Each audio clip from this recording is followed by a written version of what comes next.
is a presentation of Sertoba Media and Comey Media, Incorporated.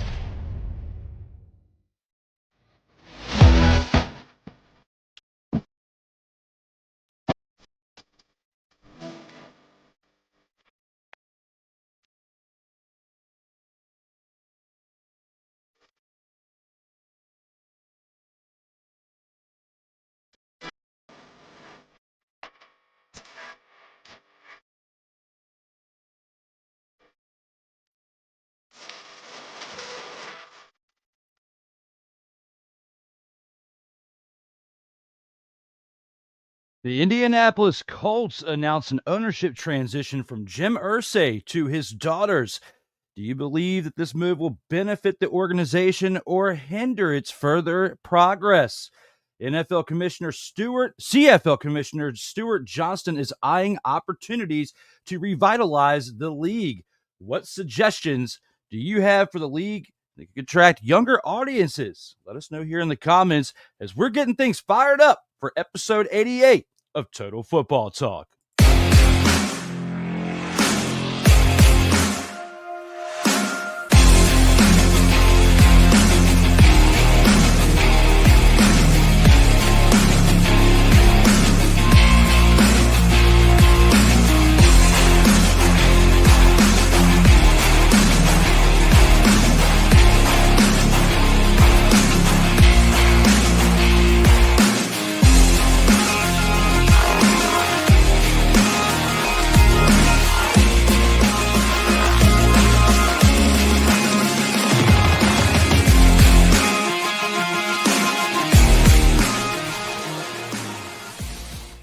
Welcome, one and all. It's that time again. We're back for Total Football Talk. As seen in the thumbnail, CFL Commissioner looking to revitalize the league. With that being said, I'm your co-host, Drew Willingham, and we are back for episode 88 of this fine program that myself and Cole Johnson put together a little over, just about 2 years ago. But yes, we are here for episode 88, and today we have a special returning legend. I won't say a guest because he's a returning legend. You'll see him here in just a little bit. But with that being said, we're going to go ahead and get this thing started by taking it on into the opening drive before we welcome that special returning legend. All right, let's go. We got trips, right? At 42, 989. On two. Ready? Great. And here with the opening drive, we're going to get things started off with the UFL and discuss the UFL semifinal playoffs from this past weekend. And we're going to start it off with the DC Defenders, who defeated the home team, the St. Louis Battlehawks, which, looking at it, in a lot of cases, some people would say it's the upset of the week. But in comparison to the next game that we have on our slate, I would say that it was not, because the DC Defenders, based on how they started this year, we expected to see something like this from this team at some point. They, had struggled at certain points where they had lost those 4 games out of 10. They were 6-4 to finish the year. And with that being said, they limped their way into the playoffs somewhat because their offense was doing pretty solid at points, but their defense was struggling. They were struggling in those 4 losses. But in this game, the defense was clicking on all cylinders as they absolutely took out a powerhouse team in the St. Louis Battlehawks, who were 8-2 during the regular season. And oh, how much things can change in just a week, because these two teams had just literally played each other the week prior, and the Battlehawks took the win. They took the win in that game. And looking at how things have gone since, you would think that the Battlehawks would be able to hold it out, but unfortunately they didn't. And especially at home, when you have a UFL championship game that is in your hometown, it is in your home stadium, and you couldn't make it there because unfortunately you didn't win this game. And that's why we're looking at a 36-18 game right here. Jordan Ta'amu, 18 of 26 for 204 passing yards, a touchdown and an interception, along with 2 carries for 13 yards on the ground. Deion Jackson was the leader on the day for the rushing attack, 21 carries for 110 yards and 2 rushing touchdowns, along with Seth Williams, who had 5 receptions for 61 receiving yards and a receiving touchdown.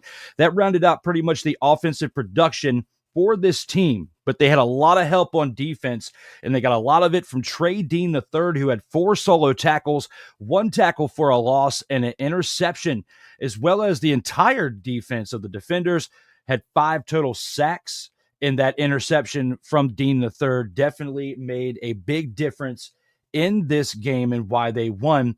Another addition to this team was on special teams. Matt McCran was 3 for 3 on field goals for the day, contributing 9 points to their total of 36. They would not have been able to get this done without the help of all three phases of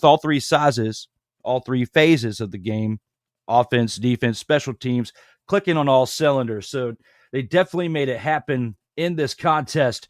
Now, for the Battlehawks, they struggled mightily against this defense, as Max Duggan was 7 of 14 on the day for 105 passing yards and an interception, along with 8 carries for 33 yards and a rushing touchdown.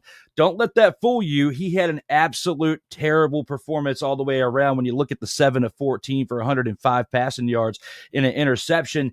He's a big reason why the contributions from this Battlehawks offense weren't clicking when you compare that to the rushing that we'll get to here in just a second. But 8 carries for 33 yards on the day as the leading rusher pretty much for your team. Well, the second leading rusher behind Jacob Sailors, who did have 45 yards and a rushing touchdown on 9 carries and added 3 receptions for 27 yards. But they had to bring in Brandon Silvers after Max Duggan. That's how bad this game was going in the first half.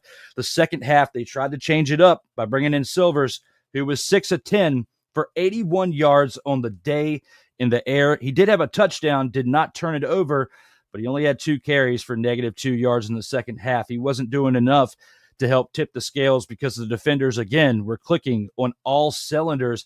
And right here, when you think of Hakeem Butler, who was an XFL League MVP not too long ago, and now he's still with the same team. He only had 2 receptions for 19 yards in this game, but did contribute to that 1 touchdown that Brandon Silvers had, as he was the one who hauled that touchdown in. The Battlehawks defense had only 1 sack on the day with an interception by Miles Jones. But, even though Jordan Ta'amu did throw that interception, that's the only real bad spot for the Defenders, as they, again, were clicking on all 3 phases: offense, defense, special teams. That 1 interception was literally the highlight for that Battlehawks team in this game. For the DC Defenders to win this game on the road in St. Louis, it was huge. It was huge for them, and the fact that they're going to be playing in the team that they beat's home stadium for the UFL championship game is an additional slap in the face. We got to take this to what I believe in my heart is the upset of the week.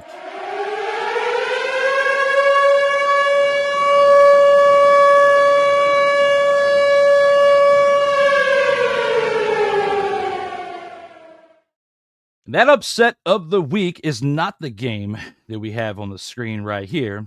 It is actually this game right here. This is the upset of the week, in my opinion, when you have the Panthers, who have beaten a team that has won 3 consecutive championships, the last 2 in the USFL and the inaugural UFL championship when they won it in 2024.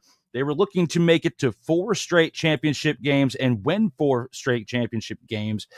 But unfortunately, they were not able to make it happen this year in 2025. And that's why the Birmingham Stallions will now be looking from the outside in when this is all said and done, when the game completes this upcoming weekend, when you have the Defenders and the Panthers facing off against one another. Because this game right here, from start to finish, the Stallions were trailing this team known as the Panthers. They were fighting each and every down, though. I have to give them credit. They were absolutely chugging along and trying their best to come back in this game. It was not pretty from the start, but they did get to within 5 points before the end of the fourth quarter. It was like 13 minutes left in the fourth quarter when they got to within 5 minutes. My apologies. So when they got to within 5 points. So with that being said, when we look at this game right here, 44-29, the 6-4 team comes in and beats the 7-3 team. And I do have to say, those 3 losses they had in the regular season, they did not look like a playoff football team. And what I've said all year long was exposed in this game. Their defense has fallen off in comparison to the past few years. Their offense, even though you still have Matt Corral under center, it's not the same because the pieces aren't the same completely over there in Birmingham, and I'm about to break it down.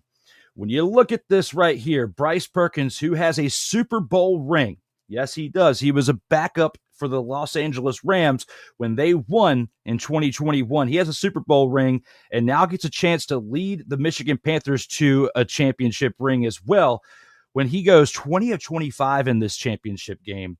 In this USFL championship game, he goes 20 of 25 for 238 passing yards, a touchdown, 8 carries for 34 yards on the day, and a touchdown as well. Bryce Perkins, if it wasn't for their running back, would be my player of the game here. But you got to look at Toa Taua. 21 carries for 85 yards on the day, 3 rushing touchdowns. Yes, not 1, not 2, but 3 rushing touchdowns on the day. He also had a reception for 5 yards to add to that 90 total yards on the ground and in the air combined. Toa Taua, 21 carries, 85 yards, absolute stud on that, but then also added 3 rushing touchdowns within those 21 carries. Absolute stud in this game.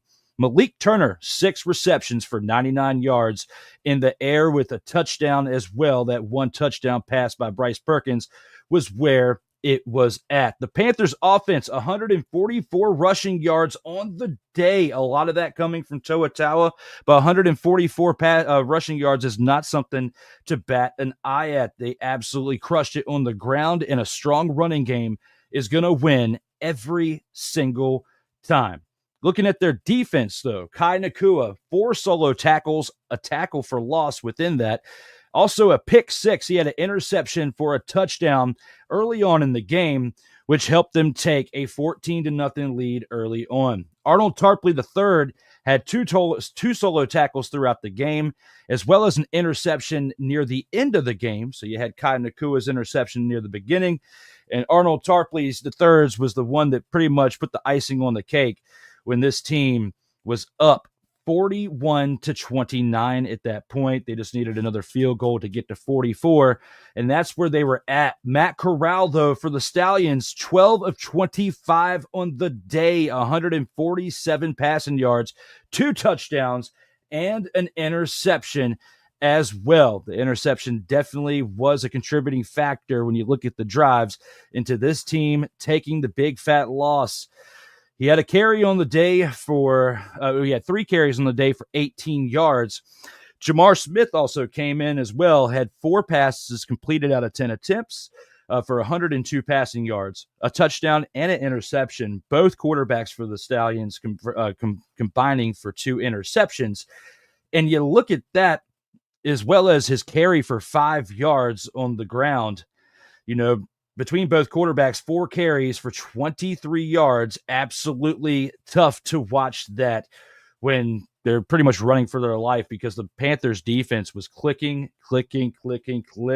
on this day. The one part that the Panthers need to work on is their special teams. But when you look at Jake Bates, who was their big kicker last year that helped them out, leaving to go to Detroit Lions after last season, it's a big change for this team, knowing that they don't have the solidarity. If I said that right, I might have said that a little off, but solidarity.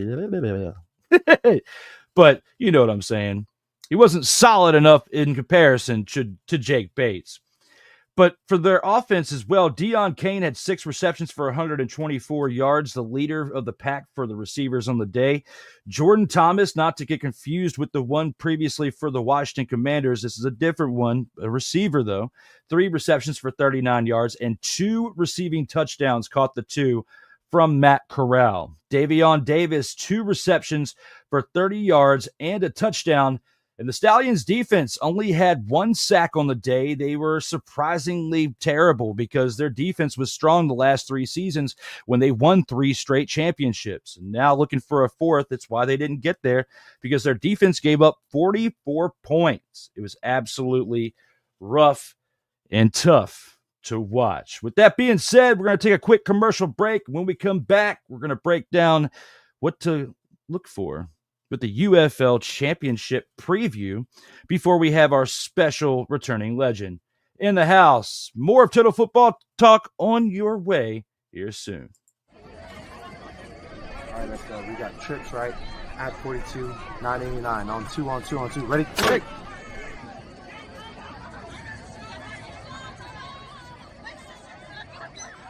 We're just getting started. Total Football Talk will return right after this. Whether it's news, the largest egg producer finds bird flu in chickens at a Texas plant, weather, devastating tornadoes rip through the heart of the United States, inspiration, a breast cancer survivor completed the journey of chemotherapy and now begins a future one of matrimony or sports. Michael Jordan is shown on a photo with Diddy. LeBron James has a video extolling the virtues of a Diddy party. This has been yet another beating a dead horse presentation. We got you covered.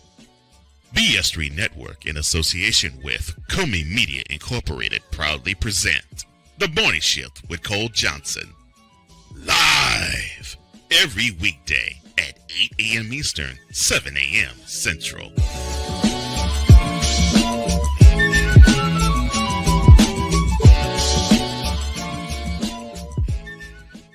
Hey, Eagles fan. Join my man Cool McCain and a host of others as they break down every single game, every single week in an objective manner, and also from a fan's perspective as well. Remember, this cast feels just like you. Nobody likes you. And you don't care. Fly, Eagles, fly. Eagles Elite Podcast, every Wednesday at 8:30 p.m. Eastern on YouTube and other podcast outlets. In Boston, I love you morons. New Kids on the Block, New Edition. Dear whatever the law firm is. Sincerely, the U.S. Supreme Court.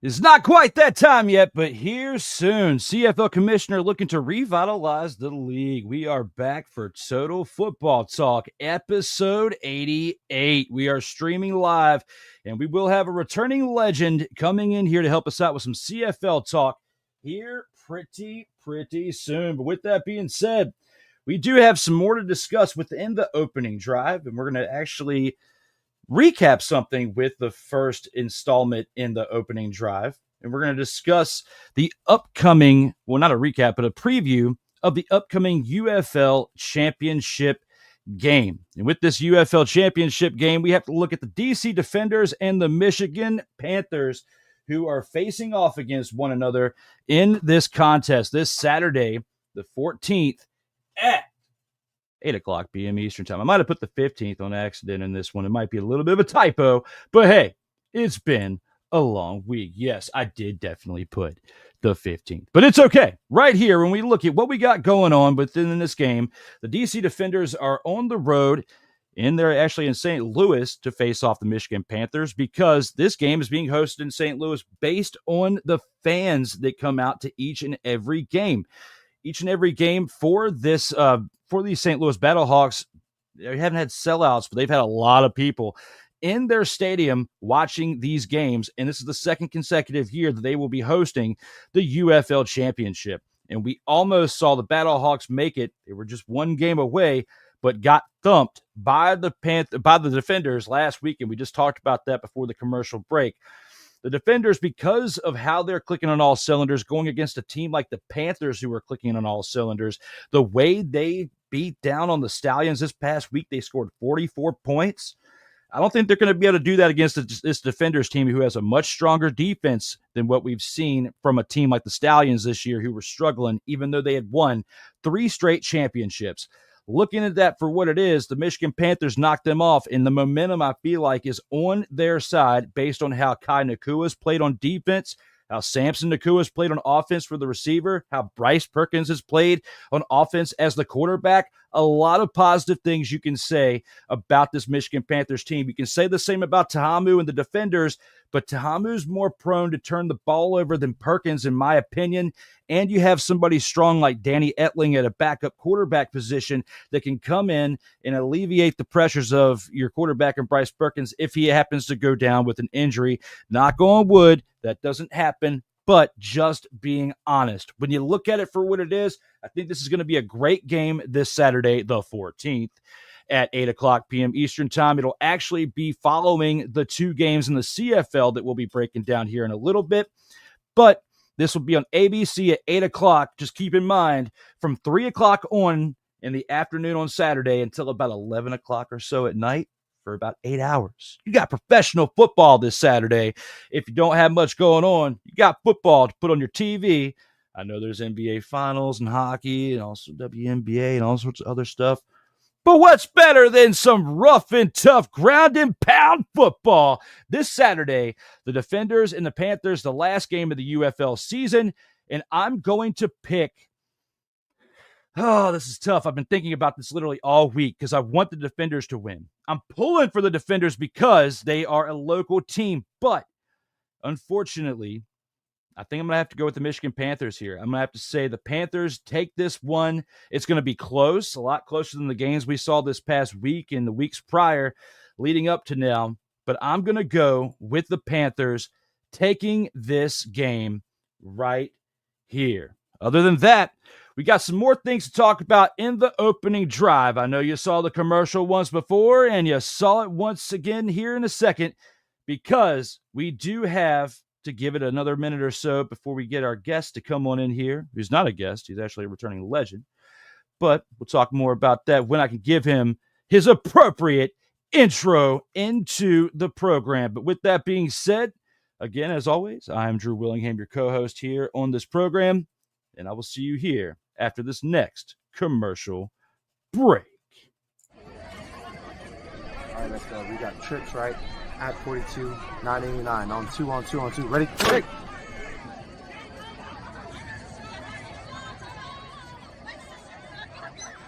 We're just getting started. Total Football Talk will return right after this.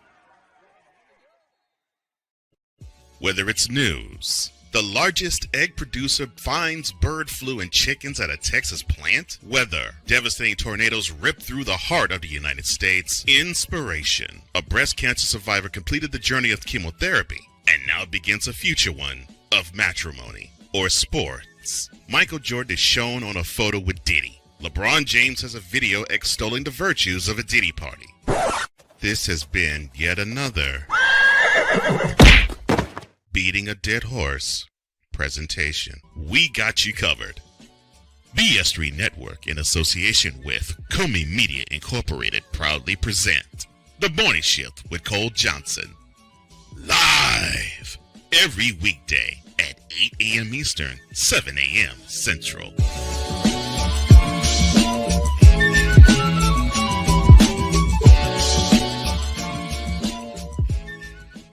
Hey, Eagles fan. Join my man Cool McCain and a host of others as they break down every single game, every single week in an objective manner, and also from a fan's perspective as well. Remember, this cast feels just like you. Nobody likes you. And you don't care. Fly, Eagles, fly. Eagles Elite Podcast, every Wednesday at 8:30 p.m. Eastern on YouTube and other podcast everything Boston. I love you morons. You kids from the block. New Edition. Jason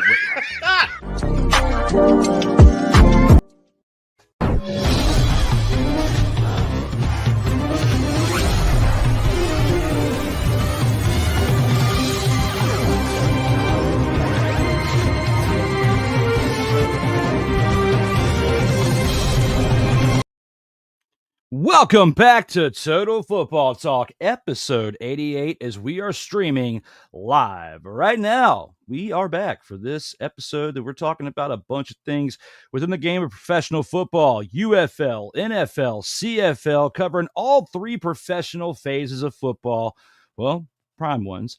Here today on episode 88 of Total Football Talk. Looking to have, hopefully, a returning legend coming up in here soon, but I'm not sure if he's dealing with some technical difficulties or whatnot here, but he has not been able to make it just quite yet. Now, we will be talking about the CFL Commissioner looking to revitalize the league here for the CFL for 2025. But other than that, we will be discussing that and much more when this is here, when he is here. So, with that being said, again, I'm Drew Willingham, and we are back for episode 88. Now, we discussed the UFL, and we were just here prior to the first commercial break when it came to the recap of the playoffs for the semifinals leading up to the UFL championship. We discussed the USFL Conference Championship game as well as the XFL Conference Championship game and the UFL Championship preview as a result. But we have some people in the chat that I want to acknowledge. A main one who we get to click a button every time he's here.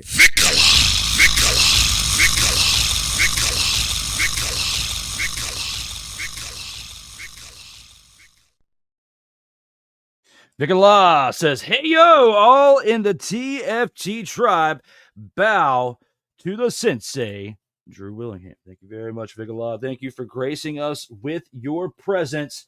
I hope you can grace us with your presence on Sartoba Media at some point. Check your messages there, sir. I've been trying to reach out to you to get you on an episode here in the near future. So if you check your messages, we can make that happen. I think it was Instagram I might have sent it on.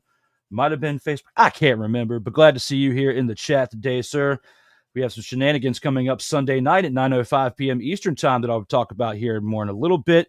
And that will be the comedy show returning for episode 35 this Sunday night at 9:05 p.m. Eastern time. So make sure you return on in there in the comments because Corey Mann will be a special guest and we have a lot of great things to discuss. And I'll even show you here in just a second what that actual thumbnail will look like if you have not seen it yet in my stories there on Instagram or on Facebook or on Snapchat or anywhere else I might have possibly posted at the time. But when it comes to this episode that you will see this Sunday, you will be seeing something great with this guy right here, Mr. Man 1620, my man with two N's, Corey Mann, which you need to make sure, those of you out there who haven't yet, who've been watching this on Sartoba Media, make sure you watch The Grind on Saturdays, 4 p.m. Eastern time. A great wrestling show by my guy right here. One half of a duo that when we get together, we make some great things happen. And with that being said, I got to show you what I'm talking about with that. And that is episode 35 of D. Willie in the Evening this Sunday at 9:05 p.m. Eastern time. We shall see not enough disinfectant for that. So when you get a chance, tune on in to that this Sunday at 9:05 p.m. Eastern time when you get a chance. And Vicala says, will do, sir. Come on back to the Sartoba. We miss you over there in the comments there, Vicala. But yes, you will see my yo man right here with me this Sunday. But enough is enough when it comes to me stalling, because I have a returning legend to welcome back into the program. A man who just recently became a brewmaster, which I hope he fulfills a dream that I had the other day that I'm going to tell him about in a little bit when it comes to Reese's Peanut Butter Cups and hops. But when it comes to that, we have to welcome back our very special legend, Mr. Ryan McCarthy. Hey, what's going on, Drew? Welcome back there, sir. It's nice as always to have you in the house with our matching microphones. Hey, look at that. Of course. Oh no. Where we go? No! No. Oh, you know what? When I downloaded it, I forgot to click transparent for the background. It's all good. I will fix that while we are talking. But how are you doing today there, sir? Doing all right. Getting through the work week. Looking forward to talking some football. Sorry for you having to stall a little bit. Need a cold beverage to get me through the show, and also took a little snooze before we signed on. So hey, Hopefully you're well gotta rested. power up. Yeah, there you go. As long as you're well rested, that's all that matters, my man. Yeah. Don't worry about it. I mean, we both had a case of the itis today. Just in case, if in case anybody, I'm glad you made it when you did, because there's one thing I'm concerned about. This update is still going. It's still installed. Oh no. So if for some reason I disappear, the mother father kicked me off, and as we're starting real quick, I will be back because I have my phone ready to click the button. I'll be back in like a few seconds, but I'll be on my phone temporarily. But with that being said, we've already covered the UFL action. You, my man, are definitely somebody who is very seasoned and experienced when it comes to the CFL. And with that being said, we're going to go to part 2 of the opening drive right now. All right, let's go. We got trips right at 42, 989 on 2. Ready? Quick. Here with part 2 of the opening drive, we got to talk about, some games that we saw over this past week. We're going to basically, touch base on a game that I think is the game of the week, even though I covered it last week. I just want to quickly get an overview on that, on how your thought was for that one when it comes to my Saskatchewan Roughriders, okay? But Homer pick. Hey, I was right, though. I was right. Okay, I was right. Now, the Toronto Argonauts, we have to look at, Ryan, are a team that, came into this game. You had a lot of high hope for them when we talked about them a couple weeks ago. You did not go for your homer pick of the team known as the Montreal Alouettes. For that being said, unfortunately, one of us was right and one of us was wrong. And for myself, fortunately, I was right when I picked the Montreal Alouettes to win.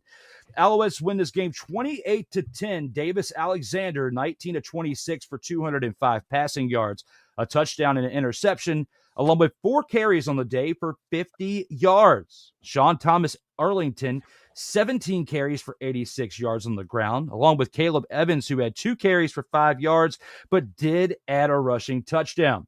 Austin Mack, not Tyrone Alize Mack, dummy, but Austin Mack, he had 5 receptions for 51 yards on the day, along with Tyson Philpott, who had 4 receptions for 48 yards as well and a touchdown. The Alouettes defense, 3 sacks with 2 interceptions, those being by Tyrese Beverett and Lorenzo Burns. Jose Maltos added 2 field goals out of 3 attempts for 9 points. Got lucky that it didn't cost him because the offense was clicking on all cylinders around him. The Argonauts, though, man, Nick Arbuckle was letting you down with your pick. As you said when we were talking about this last week, 20-32 for 273 passing yards for a touchdown and 2 interceptions, as well as 3 carries for 17 yards. Not terrible, but when you look at the 2 interceptions and the fact that he had 12 incompletions, definitely not great. The bad number here, Argonauts offense, 34 rushing yards on 10 carries. Yes. Just it's what I gotta say. It's more like a is how I feel about it. Yes, but 34 rushing yards on 10 carries, absolutely trash. DeMonte Coxey, 5 receptions, 99 yards on the day, along with Devaris Daniels, 2 receptions for 31 yards. Not that great in comparison to Coxey, but had a receiving touchdown. The Argonauts defense, only 3 sacks on the day.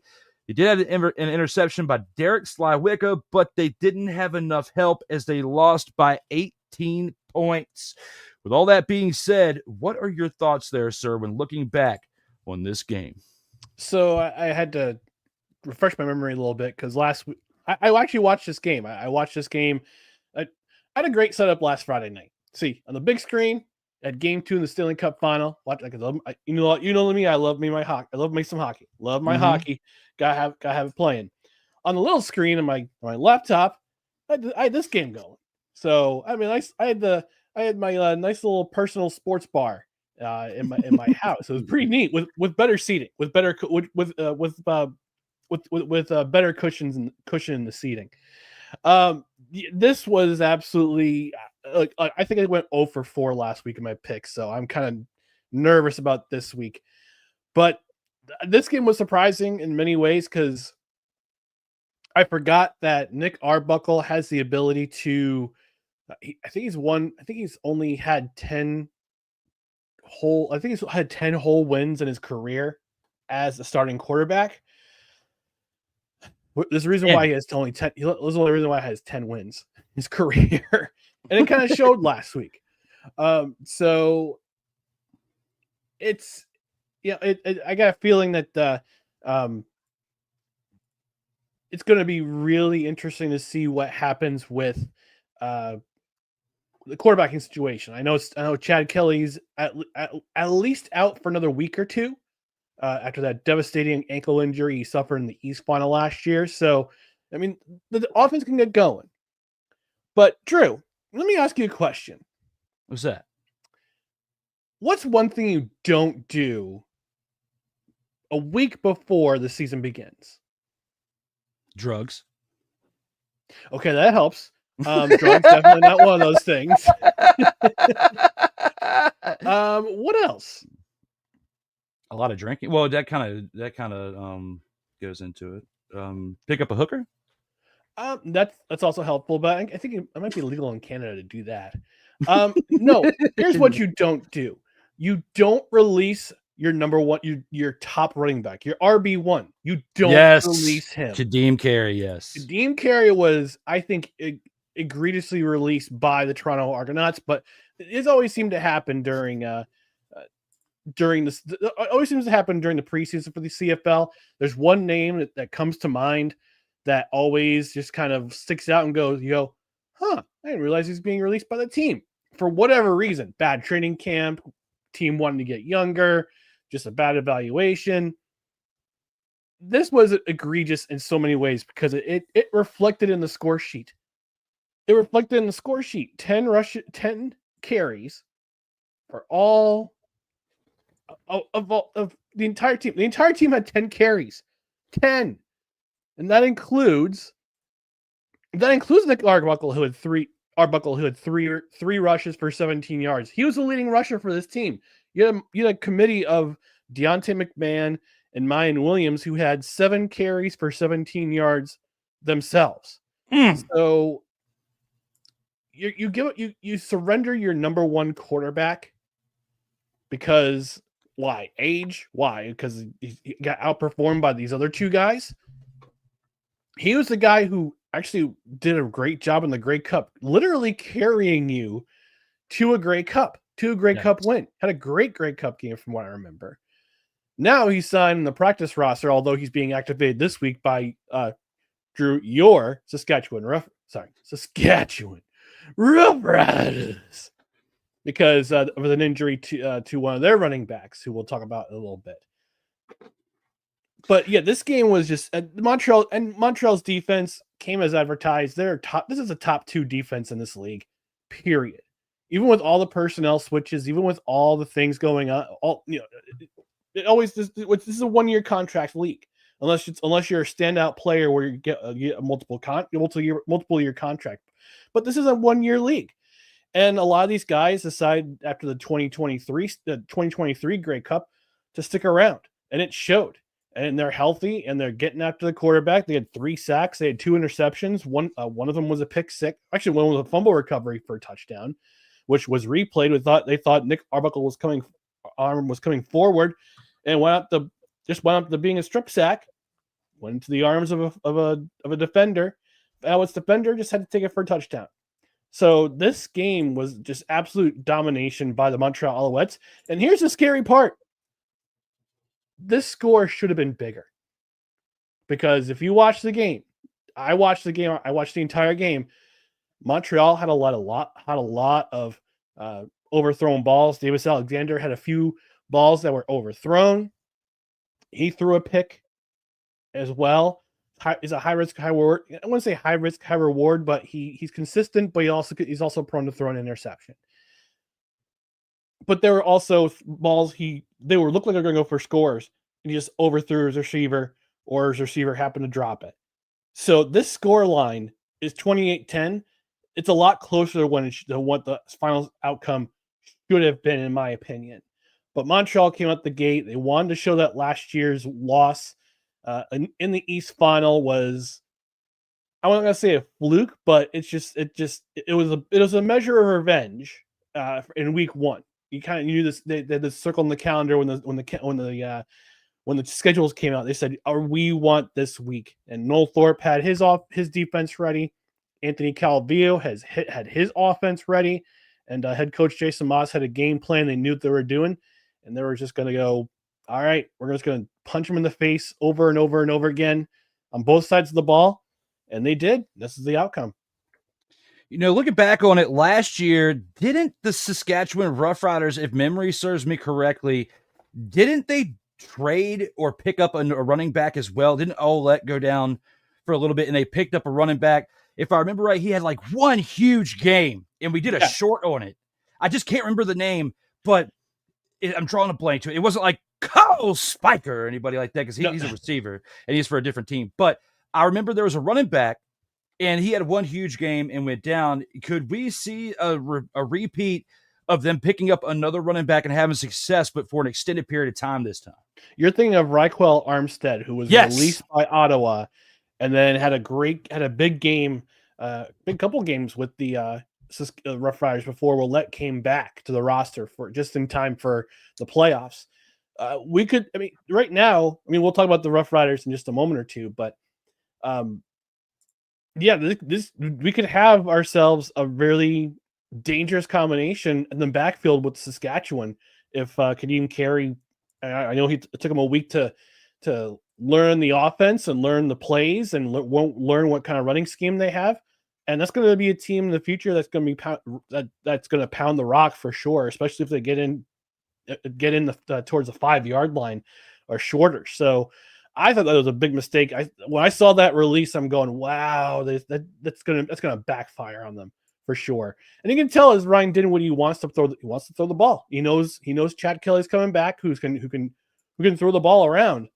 That's for sure. But this game was just an absolute beatdown by the Alouettes. And you can tell in the score line. And again, this score could have been worse. Right now Montreal has a running back by committee with Sean Thomas Erlington, Travis Thykes, who had a pretty nice run, 11-yard run, just bouncing off the tacklers and getting himself in there. But I believe, is a rookie. So, but Sean Thomas Erlington is the primary back there. He's a veteran back, so he's going to be that kind of guy. But let's talk about this defense with the Montreal Alouettes. 2 interceptions, 1 fumble recovery for a touchdown. That was by Isaiah Adeyemi Bergman. Can't remember. It's a hyphenated last name. It won't show me the full name on the it won't show me the full name on the website. But he had 3 sacks committed. One by Darnell Sankey, one by Lawal Uglak, who caused the strip sack to the fumble recovery for the touchdown. So this defense,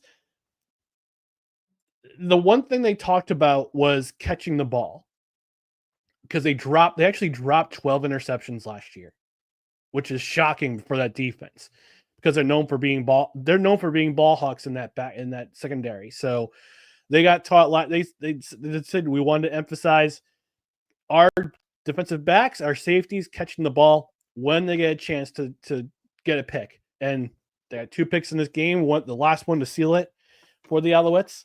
So this defense was flying, literally, no pun intended, because the Alouette is a lark basically.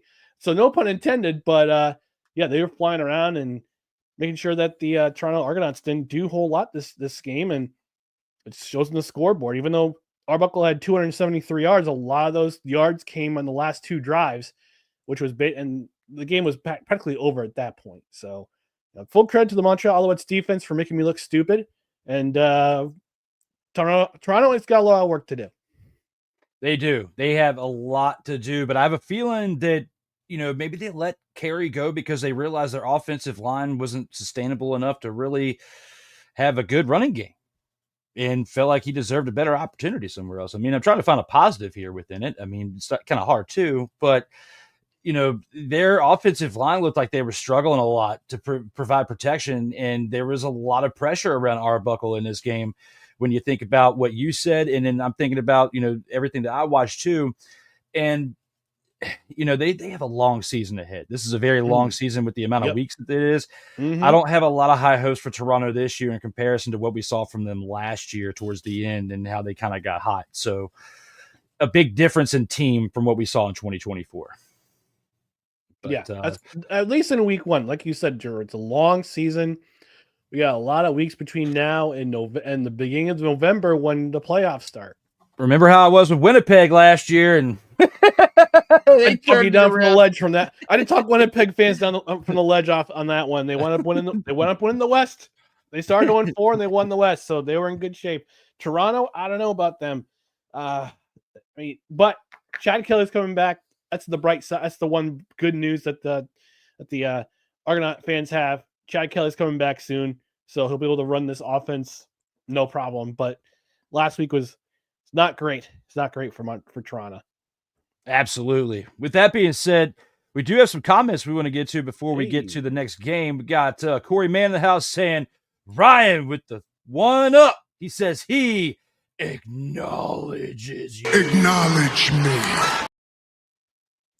We acknowledge you too there, sir. Looking forward to what you got for tomorrow, as well as our episode Sunday night on a whole bunch of shenanigans that we'll talk about much later on. When it comes to that, we got Dante Hill in the house also saying, what's up, guys? What's up, Dante? Glad to have you back in the house there, sir. As well as it's you, the international Irish Italiano supervillain Espresso McCarthy. Yeah. Hopefully I did not butcher that. Adam says, so do you guys think there will be any favoritism that works against scheduling this year by the coaches? Oh, by Shadur this year for the coaches. For the coaches, I read that wrong. But yes, any favoritism for Shadur by the coaches and Cleveland, not to say that there aren't 3 bum white quarterbacks ahead of him right now on the depth chart.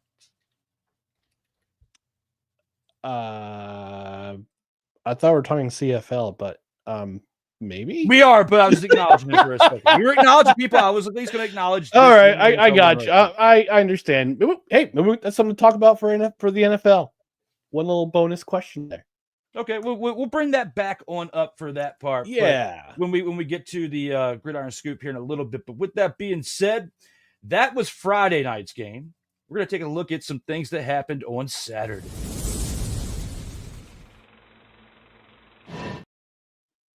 And for the Saturday games, we had 2 of them. And we have to talk about the Tiger Kitties and the Stampeders here. In this game, this was a Saturday 7 p.m. contest. When you look at how this went, this was in Calgary, a team that was embarrassed last year. They were embarrassed in comparison to their great history. And when you look at how Calgary was, they definitely stepped it up in their first game, and it happened to be at home as Vernon Adams Jr. with his new team after leaving the BC Lions, 19-28, 284 passing yards with 2 interceptions. Not a great day by him, but the team all the way around was clicking to where they carried him. Because when you look at what Dedrick Mills did, 17 carries for 94 yards on the day with 3 touchdowns, not 1, not 2, but 3 of them, as well as Vernon Adams Jr. adding 3 carries on the day for 33 yards. The 2 of them, the quarterback and the running back, combined for over 100 yards on the day. Philip Walker also added 2 carries for 1 yard on the ground, but even though that's a terrible number to bring up, terrible stat line, he had 1 rushing touchdown, which helped out. Clark Barnes, 4 receptions, 112 receiving yards on the day, along with Rene Paredes, 3 completed field goals out of 3 attempts for 13 points in contribution, which without that, they would have lost by 1 point. So absolutely great for him converting on all of his kicks on the day. old man Bo Levi Mitchell, old in comparison to football players, 31 completed passes. Insane. Out of 50 attempts. He does this like every game, Ryan. It's like 40 or 50 passes he's slinging. The man literally is a gunslinger, it seems like every time I watch him. 304 passing yards with a passing touchdown. 1 carry for 15 yards. A carry for 15 yards. He actually ran the ball. Because last year, it seemed like he was taking more sacks, scrambling for his life, than he was able to run the ball. Even though he had some success in this game in comparison to Vernon Adams Jr., even though he had to throw a whole lot more for it, he had better numbers because he didn't turn the ball over in the air. Tiger Cats offense, though, what really helped hinder them, very similar to when we were talking about the Argonauts, only 47 rushing yards on the day for 15 carries. Terrible when you look at 15 carries, 47 rushing yards. The other team we talked about, the Argonauts, had 5 less carries and only 13 less yards. So think about that. That's pretty bad. Kenny Lawler, 6 receptions for 87 yards in the air. And the Tiger Cats defense, they did haul in those 2 interceptions that were thrown by Adams Jr. is Stavros Katsantonis. I probably butchered it. I tried my best. Nope, you got it. Yes! And Jonathan Moxley, not to be confused with John Moxley of AEW, but he had the second interception. 2 sacks by the Tiger Cats defense, but it just wasn't enough as they lost by 12, giving up 38 points to the Stampeders. Overall, Ryan, what are your thoughts when looking back on this game? This was a pretty great game plan by one coach, Dave Dickinson, having to run the ball, giving the run support to Vernon Adams, with Dedrick Mills running for 3 touchdowns, 94 yards on 17 carries. It's pretty good run average. Average per run, average 5.5 yards per run, which is a really good sign there. So, Vernon Adams even contributed on the ground himself with 33 yards rushing, 11 yards per rush on 3 rushes. With Vernon Adams, again, we talked about this last year. We're probably going to talk about this year. Even in a new city, Vernon Adams you see what you get. High risk, high reward. He's going to throw the ball a lot. Although in this game he only had 28 attempts, which is, you gotta balance the offense somehow with Vernon Adams, so you don't have to he didn't throw an interception on every play. But 19 and 28, 284 yards, those 2 interceptions to two throws to the guys with the other uniform on. But Clark Bonders had himself a nice breakout game, 4 receptions, 112 yards. This was a good start for Calgary. I think Calgary, after last year, all the ups and downs, which were mostly downs last year, we talked about them being the dead horse of the league, quite literally and figuratively speaking, because it seemed like every week they were doing something, and it wasn't working for them. And especially on the offense with Jake Mayer having all that trouble. And Jake Mayer's now in Saskatchewan, the backup for the Roughriders. So they had to cut ties with him. And also with Tommy Stevens, who also went to Saskatchewan too. So they kind of had to start fresh. And I think Vernon Adams made a good first impression with the Calgary fans, having a solid game. Because right behind him is former XFL and NFL quarterback PJ Walker. PJ Walker's right behind him. He signed a 2-year deal with them. So if Vernon Adams doesn't pan out the way you want him to go, PJ Walker's right behind him. So you got 2 capable quarterbacks. Although I don't know, I haven't seen PJ Walker throw the rock around in a CFL uniform yet. So we'll see how his game translates to the CFL. On the other side of the ball, and Tiger Cats fell behind early, and it showed especially with the inflated numbers that Bo Levi Mitchell has. 31 of 50. 50. They threw the ball 50 times in this game. That's what happens when you don't have a running game. It has to be, you have to throw the ball a lot. When you get behind big early, you got to throw the ball around, and that's what Bo Levi Mitchell had to do. 304 yards and a touchdown, had a carry for 15 yards, which you don't see much of since he's known as a pocket passer. But one guy that didn't get a chance to unleash that they did last year when James Butler was out, James Butler now being in BC, they didn't get a chance to unleash Greg Bell. He was contained in this game by the Calgary Stampeders run defense. 8 carries, 14 yards. He's averaging 1.8 yards per carry. His longest carry was 6 yards. All other carries, he had 8 yards. So Tiger Cats last year, they kind of unlocked Greg Bell, allowed him to do his thing with the running game. They got off to a 0-6 start last year. And we have a lot of people who are figuring, okay, this is going to be a bounce back year for the Tiger Cats. They're healthy. They figured it out in the running game. And unfortunately, they stumbled out of the gate with a bad loss in Calgary. Yes, they only lost by 12. But again, this like the Montreal-Toronto game, it could have been it could have been a worse outcome for Hamilton, because this game they started bad right away. They were down 18-9 at the half, but you only scored 2 points, and you only scored 2 points on a safety in the third quarter. And by that time, it's 28-11, and by that time the game's over. And they scored 15 points in the fourth quarter. But again, it's just not. It wasn't enough. It wasn't enough, and they can't rely primarily on Bo Levi Mitchell to save them. The defense needs to step it up, especially this week if they want to. They had 2 sacks, 2 interceptions. Okay, great, but it was a losing effort. So the defense needs to do better, especially in the first half. They can't allow points. They got a tough task ahead of them this week against your Saskatchewan Saskatchewan. Rough. Now you got me saying it. But it's a home opener. So I mean, last week, for the first time, I think since 2006, I heard in the Rod Peterson show today, the first time since 2006 that the home team had swept all 4 week 1 games. And this was no exception because Calgary was at home. They were I think it was the 100th.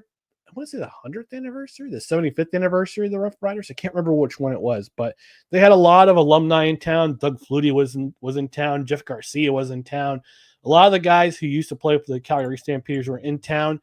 And I think the team was on the field was inspired, wanted to play well for those guys and not poop the bed, so to speak, in that regard. So good. Congratulations to the Stampeders. Hopefully you stay on board and you keep going. But Hamilton's got a lot of work to do. Hey, regardless, whenever you don't have a running game, it's always going to result in a.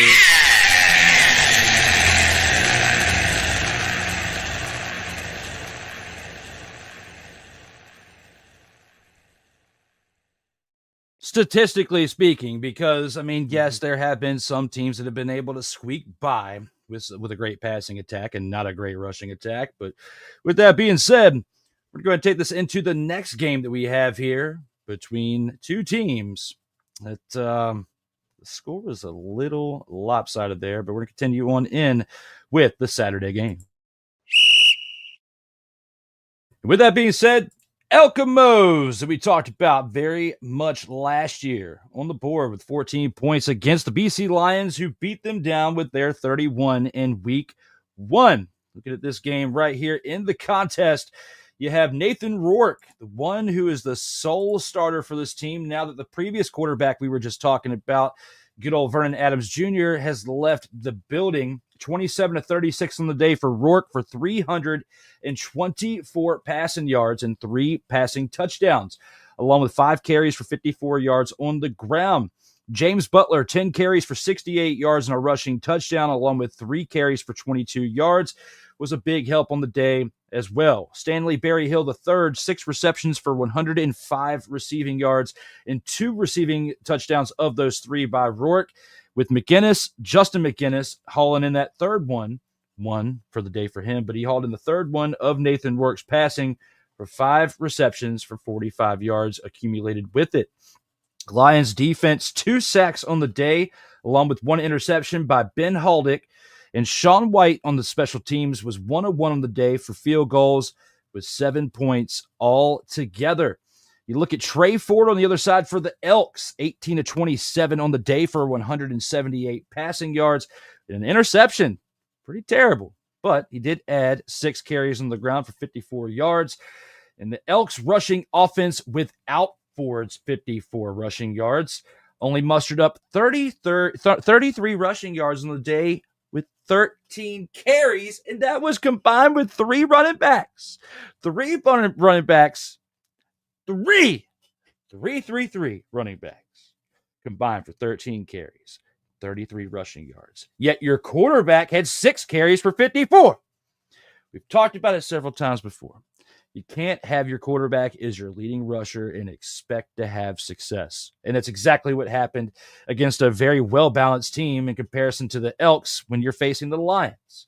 Because the Elks defense was absolutely atrocious on the day. There's not even really a good stat line I can provide for that. And Vincent Blanchard on special teams missed both of the field goals that he had attempted. 1 point based on an extra point attempt he had for the day. Looking at this game for what it is, Ryan, I'm really trying to not say an expletive, okay? Because I want to. When I look at this game, I want to say many expletives, but I can't. What are your thoughts when looking back on this one? I do have one minor correction for you, Drew. I said his name wrong, didn't I? Who? Ben Haldy. Defense. Lions defense. Oh, Ben. Oh, well, not that. Not the name correction. Ben Hladic. It's Ben Hladic, but okay. So I have 2 corrections. That's one. Keep it going, Tony. Mini one. But the other correction is that Trey Ford had 54 rushing yards. Yes. The running back, because Cody Fajardo had 3 attempts for 4 yards and 2 touchdowns. He was doing the short yardage stuff for the Elks that day. Well, he's a quarterback, yeah. He is a quarterback, but he had 2 running backs, Javon Leake and Justin Rankin. 10 carries, 29 yards combined. Yeah, but when you add the other one, when you add Fajardo, that I used to call him, Fajardo, whichever one, it's 13 carries and 33 yards altogether. Right. But I was just being. Was he the starting quarterback? No. So no, he's technically a runner then, because he's not. He's technically a runner, yeah, because he's just doing short yardage stuff. Technically, we can agree to disagree on that one, but I see where you're coming from on that one. Yeah, but yeah, like we talked about in the last 2 games, if you can't get the run game going, you're doomed. You're doomed. Mm-hmm. And those 2 short touchdowns by Fajardo, it was just, they are what they are. But the running attack again, Rankin, solid running back last year, and also Javon Leake, who was dangerous in the running game with the Toronto Argonauts. Not Toronto. Was it Toronto? I can't remember who Javon Leake also played for, but he was a dangerous return man. He wanted to play running back. Non-factor in this game. Not a factor in this game. I don't know if it's because of Snoop Dogg's smoke in the locker room, because he was the halftime act in this game. Because with the BC Lions, they've done the last couple of years, they've brought in big acts for week 1 at halftime. So people come in, they pack the arena. After the halftime show is over, people go home and they stay for the entire game. So, but this game, if you were a BC Lions fan, you were happy to see Nathan Rourke do some Nathan Rourke things. 27-36, pretty accurate, 324 yards and 3 touchdowns. He had 2 to Stanley Berryhill. The run game got going. James Butler, the former Tiger Kitty, got 68 yards and a touchdown. Also had 3 receptions out of the backfield. So you were happy to see what the Elks, the Lions offense could do. You're also kind of happy to see what the defense could do. Even though they had 2 sacks, they're usually one of the better teams that get after the quarterback. They had 2 sacks on the day, but what they did, the best part of what they did for this game is that they stopped the running game of Edmonton. Edmonton could not get the running game on the board. Except, maybe I wouldn't say except, but if you happen to watch the game or you have to watch the highlights, and I actually posted on my personal Instagram this week of why you should watch the CFL. That Trey Ford play at the end of the 3rd quarter was incredible. If you haven't got a chance to watch it, go and watch it. Just watch that one highlight. It's on a 3rd and 2, and he had to scramble out of the pocket not once but twice to try to find to kind of just try to make a play. He could have run for the first down, but he actually found a receiver. He found his running back, who was Justin Rankin downfield, who almost carried into the end zone for a touchdown. Justin Rankin was actually the leading receiver in this game with five receptions, 67 yards, and that 37-yard reception. A lot of those yards were yards after the catch, and he almost took it to the house. So that would have made it. We already had a couple plays in this week that are it could have been top 10 plays for this season already, and it's only week 1. Still got a long way to go for the other plays to come in, but if you're BC, you're encouraged. Although short week this week, I'm pretty sure we'll talk about this game, last night's game, in a while. But in front of the BC Lions fans, you get a new coach. Buck Pierce is your head coach. He's an offensive mind. He played quarterback in this league, and he knows what kind of offense to work with.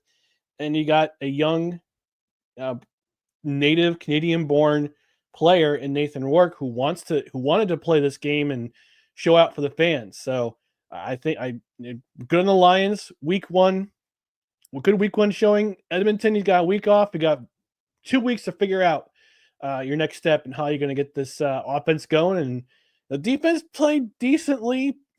Forced an interception, and I think he forced an interception. No, they didn't. They were just. I thought they did. Other game. No, they had no turnovers in this game. So I mean, 31-14, it kept it relatively close, I guess you could say. But they need on defense, they weren't very good at rushing the quarterback.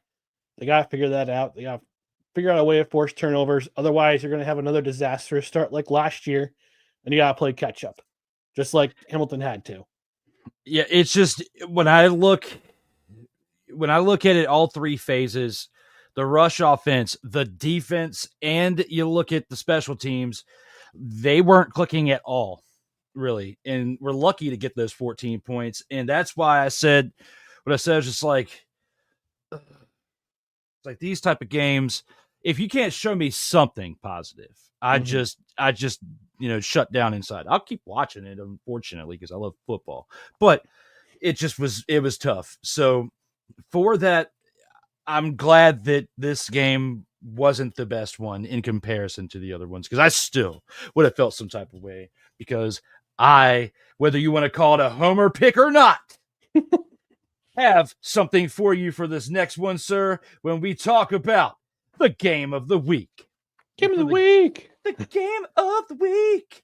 And for that game of the week, we got to take a look at a game that was 8 days ago. So, I mean, it is a little bit further back. But because you weren't with me last week, I wanted to make sure I got at least your opinion on it real quick, because they already know, those who are returning know how, I felt about it last week. But, when you look at what Trevor Harris did, 19-26 for 277 passing yards, 2 passing touchdowns, an interception, along with the carry for 4 yards in this 31-26 win. Samuel Emilus, who was definitely the MVP of the game here, 8 receptions for 133 receiving yards and a receiving touchdown. Jameer Thurman, 10 tackles with 1 sack. Malik Carney with 2 sacks. The Roughriders defense, with their 3 combined, and someone else of 4 sacks on the day. In comparison to the other side, when you look at Drew Brown, who's still a solid player for the Redblacks, 34 of 41 for completions out of attempts for 413 passing yards, 2 passing touchdowns, in a carry for 0 yards. Besides the carry part, he had a pretty solid day. I mean, he wasn't horrible. Justin Hardy, 8 receptions for 133 receiving yards in a touchdown, also contributed as well, along with Braylon Addison's 8 receptions for 112 yards on the day and a carry for 1 yard. Definitely made a difference in this game. Adrian Fry on the other side, 2 forced fumbles and a fumble recovery. And CJ Colden's interception were a big part of what kept the Redblacks in this game.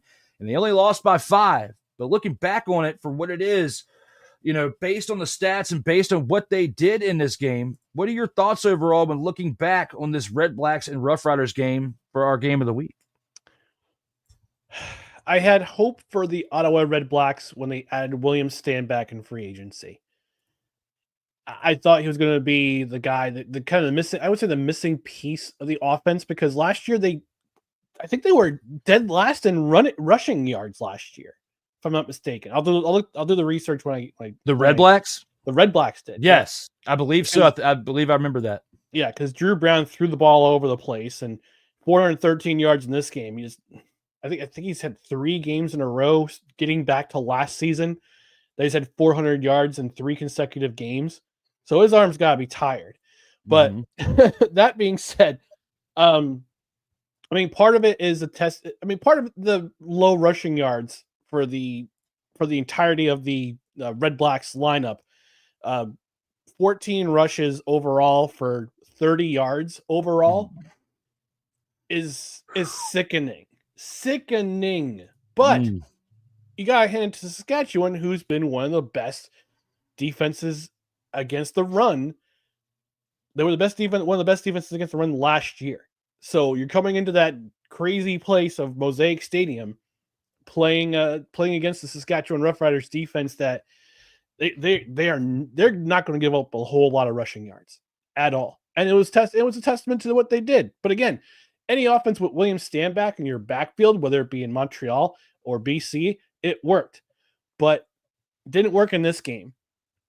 So back to they don't have doesn't get any easier this week or tonight at least, excuse me, because they're playing Montreal, who had a great defensive game last week. But let's talk about your Saskatchewan Roughriders a little bit. AJ Willett had only 3 carries in this game, left the game early with an injury. I believe he had a concussion, which means that Thomas Bertrand Houdon had to fill in his stead and did really well. 14 carries for 57 yards and a touchdown of his own. Filled in pretty well. So I'm but this week he's out. So this week you got AJ Willett and you got Kadeem Carey in the backfield. That's going to be an interesting game against Hamilton. But Trevor Harris, 38-year-old guy, wants to play. He wanted to prove he wants to be healthy throughout the entire season, because last year he missed time with an injury, and Saskatchewan's play kind of reflected that. But this game, they go down 7-0. Then they come back and they score 31. I believe they scored 31 unanswered points. But their offense played pretty well even after an opening 3 and out. They scored a touchdown. They scored another touchdown with a nice pass by Harris to Keyshawn Johnson. Give him the damn ball. And that extended the lead, and then they extended the lead again in the fourth quarter. And then by that time, the game's pretty much over, and they're up 31-7. They're up 31-14 at the end of the third quarter. So Ottawa tried to keep things short, keep things respectable with 2 touchdowns of their own in the fourth quarter. But by then it was game over. And Saskatchewan, their offense played well. They kept it on the ground. Trevor Harris had only threw an interception, but it's a high risk, high reward league again. But Trevor Harris is a good leader, but we got to talk about our guy. We'll talk about him more in Grand Champ. But Samuel Emilus had a great game. 8 receptions, 133 yards for a touchdown. 33-yard reception was his longest reception. But he also had 50 yards after the catch. 50 yards after catch, which added to his amount. So for Saskatchewan, balancing out the offense, relying on stingy defense. Corey Mace was the defensive coordinator in Toronto, and put together a couple of teams that that one team that won the Grey Cup in 2022. That won the Grey Cup against Winnipeg. Schemed up a great defensive game plan against them, and that's what earned him the job with the Roughriders as the head coach. On the flip side, actually Drew Brown got hurt in this game, so he's not going to play this week against the Alouettes, which is pretty sad, because I kind of want to see what he did against the Montreal defense. But had a great game himself, 413 yards and 2 touchdowns himself. Justin Hardy, his favorite receiver, 133 yards himself. Braylon Addison, 112 yards. But Ottawa played well defensively. Interception, forced fumble. Let me see how many sacks they had in this game. I'm trying to find how many sacks they had here. They had no sacks, but they still forced two turnovers and had 2 forced fumbles. So, but in this game, it was just Saskatchewan. They did their job offensively and defensively. And again, another score line that doesn't look that it's the score line doesn't look as close as what the game looked like on the field. And it could have been a lot. Again, another game like Montreal, Toronto, that if things had come together offensively, the final score could have been bigger than it was. Absolutely. And, even though it was a homer pick for the Saskatchewan Roughriders on my part, I do not regret anything that I said going into that game previously last week or the week prior with you. And with that being said, I'm glad that we have what we have as a result in this game. And we have some comments that we got to address real quick before we go into the next segment. And we got Sick Diggy in the house saying good morning, good afternoon, good evening, and good night. And Melvin as well saying, what's up, fellas? What's happening, Dante. Melvin? Yes. Yeah, Melvin's actually, been coming in quite a bit here lately. I'm proud of him. Hey. Making time for it. So Sick Diggy saying what's good to everybody, as well as happy the 13th to one and all. Isn't it Saturday where you are, Sick? 7 hours ahead. Yeah. Yep. It's the 14th there now. 1 in the morning, So, yeah. Huh. But thank you real anyway. time. Yes.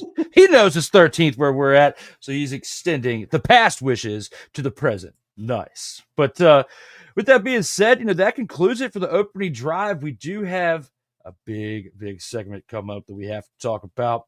And that's where I get to bark when it comes to the Grand Champ.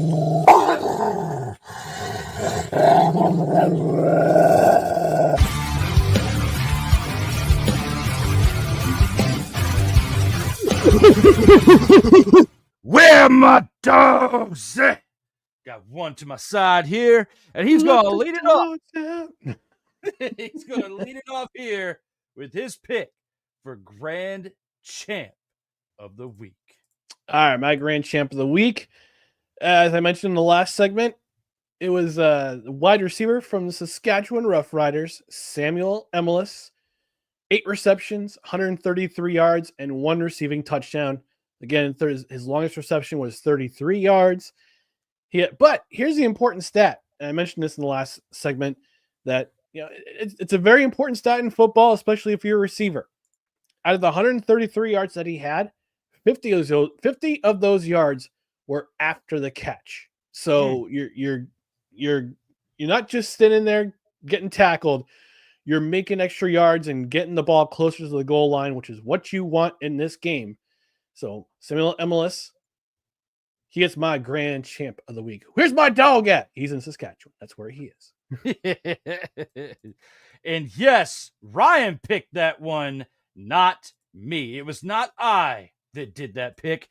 It was the one that rhymes with I, and that's Ryan. He was the one that chose Samuel Emilus. I am not the homer pick this week. I'm actually going to go to a different league, one that I talked about earlier in the game, or not in the game, in this show, and that is a man who helped lead his team to the UFL championship with his production this past week, and that's Toa Tawa right here. Hey, 21 carries for 85 rushing yards, 1 reception for 5 yards as well, but the 3 rushing touchdowns on 85 rushing yards on 21 carries.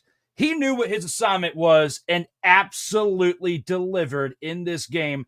Toa Tawa is my selection for the Grand Champ of the Week. Those 3 touchdowns were absolutely huge, and without those touchdowns, they would not be in the UFL finals this upcoming weekend. And that's why I have him as my pick for Grand Champ of the Week. any relation to the Noai family you know of? I don't think so. Yeah, we got Tongaloa and Tamatonga and all that, but yes, I know what you're talking about. Chica Batu, I hate you so low. That was awesome at Money in the Bank. Yes, it was. We could go on another whole hour-long discussion with wrestling, but make sure you guys tune in to The Grind tomorrow at 4 p.m. on Saratoga Media, where Corey Mann will be talking about the latest in professional wrestling. But with that being said, speaking of the latest news within something, we got to take this into the Gridiron Scoop and discuss the topics that we have on hand for today's edition of that segment.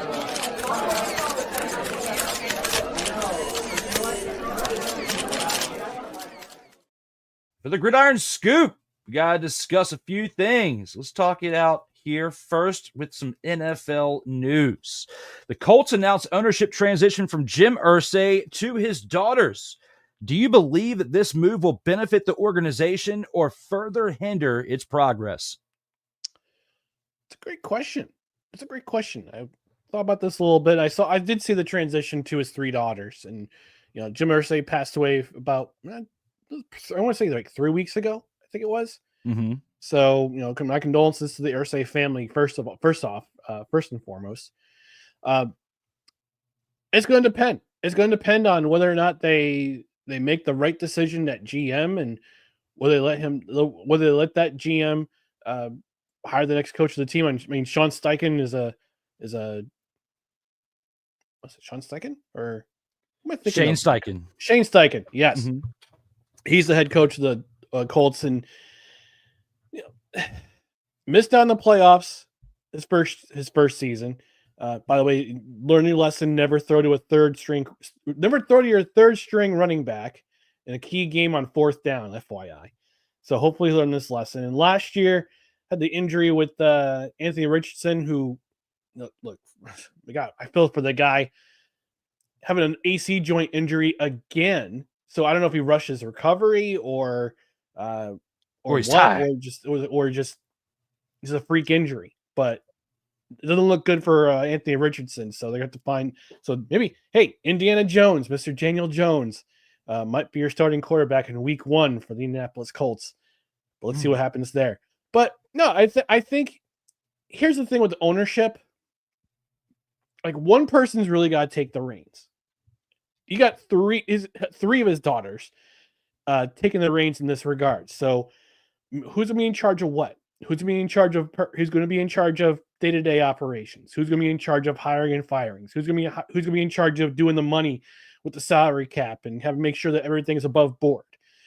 So you want one person kind of doing their thing with the ultimate decisions, but if they all have a good working relationship with each other, it could be beneficial for them. It could be very beneficial for them. And plus, you don't see many. I think you've seen like maybe 2 female owners in the league ever, between Georgia, the Rams, Miss Georgia, and Titans. Yes, the Titans. Yes, Amy Strunk, Bud Adams' daughter. Amy Adams Strunk. Yep, forgot about her. Sorry, so that's 4. It makes it 6 because Virginia McCloskey owns the Bears. Now you have 3 owners, Jim Irsay's daughters, all 3 of them becoming the owners of the team. So this is a wait and see thing. It's considering the sudden. I would say the sudden loss of Jim Irsay. This is kind of a shock to the system, and it might take them a while to get their feet kind of wet with the ownership thing. But if they were involved in any way with their dad over the last couple of years, knowing that they would probably take over someday, we used to know it was this soon. Let's make this a to be determined. But as far as the league goes and being progressive and having women being in ownership, absolutely this is going to benefit not only the organization but the league. But in terms of operations and with staff and personnel, it's to be determined. And Jim's daughter, Carly, she's been very active, which is why she has the controlling interest of the ownership, because she's actually been on sidelines during games with the headset on and participating with it, like not calling plays or anything, but just getting a feel for everything from the coaches in the box to the play on the field to even how the owners coordinate within all that. and has had a big feel for it. Very similar to how Jim was with his dad, Bob, in the 80s and 90s, because Jim was like the youngest GM ever, like at 24, I think it was. And, was doing that and working his way on up in the company, the organization, up until the point that his dad passed away and he took over. This is another situation of, an owner passing and the heir apparent being family members. And then of this case, very similar to the Titans and the Bears, where you have ownership of the daughters coming through based on a passing of a parent. So it's worked out okay. But my thought is, when you look at how the Bears are performing, not that great. You look at how the Titans have been performing, not that great. Considering the fact that Carly's been involved as much as she has been, I feel like they have a chance to turn the perspective of this around, of the daughters taking over a team, because it hasn't been that successful since. And now you have an opportunity to rewrite history and be the face of female ownership in the NFL. I think this is big for the NFL. It's big for the future, considering their youth. We now have at least 30 years of Irsay ownership to look forward to, like we have over the past 30, and probably longer, because they're much younger than their dad was when he took over for Bob. So looking at it, at what it is, I think that this is going to be something that helps progress this team in a positive way in the future, but it might not be instant. It might take some time because of the fact. What's that? No, I was just looking at Jim Irsay's daughters. One of them, Carly, graduated from Skidmore College, which is right up the road from me. So she's a local-ish. she is local for you, yes, sir. And I feel like that they, as a whole, they made the right moves. And Jim probably had a lot of things set within his will and testament, ahead of time, because he knew over the last few years that maybe not as sudden as we saw, but he expected that he wasn't going to be around but so much longer, because he did live a pretty full life. So he probably had all this written out. That's probably why Carly was as active in the organization as she was on the sideline with the headset and everything we talked about before. Yeah. And I think that in the future, because of how she was brought about in the organization, very similar to Jim, it's going to pay off in a positive way. For our next subject that we have here within the Gridiron Scoop, the new CFL Commissioner Stuart Johnston is eyeing opportunities to revitalize the league. What suggestions do you have for the league and how it could attract younger audiences to fill stadiums on game days? I know we just talked about Snoop Dogg and the attractions that they're doing here recently, but they got to get more creative than that. What are some things that you could possibly think that could help this league improve itself when it comes to attendance and viewership? I think one of the things that Stuart Johnston needs to do is he needs to make his Canadian-born players, the faces of the league. Yes. I can think of, there's at least one Canadian on every single one of these franchises who makes a difference in every single game. I think kids want to see, look, hockey is going to be the number one thing in Canada. All right. Hockey is going to be number one in Canada. Obviously, lacrosse is too, because if you don't know, lacrosse is actually the national sport of Canada, not hockey, lacrosse. But like the Canadian Football League, you don't see a lot of faces of the league. What the NFL has been able to do, and to a certain extent, the NCAA, they've made faces that are upfront and personal in front of your face in the league. And the CFL has failed to do that, especially over the last 25 years with the emergence of the internet, more worldwide audience, and you got more kids playing football. You got more kids playing football in not only U Sport, which is the NCAA of Canada. You got kids coming down from Canada to play in the United States, playing major college football. Chase Claypool is one of those guys. There's other, he has a bit of a head case, but hey, He made his digs at Notre Dame playing great football before he decided to become a viral star instead of paying attention to what he does in the football field. But I digress. You want to make Canadian-born players the faces of your league. Look, you've got Nathan Rourke, quarterback in BC. You've got Brady Oliveira, who's a two-time most outstanding player, league most outstanding player in Winnipeg. You've got I'm trying to think of who is in Canada. I think who is in Saskatchewan right now. I could think of.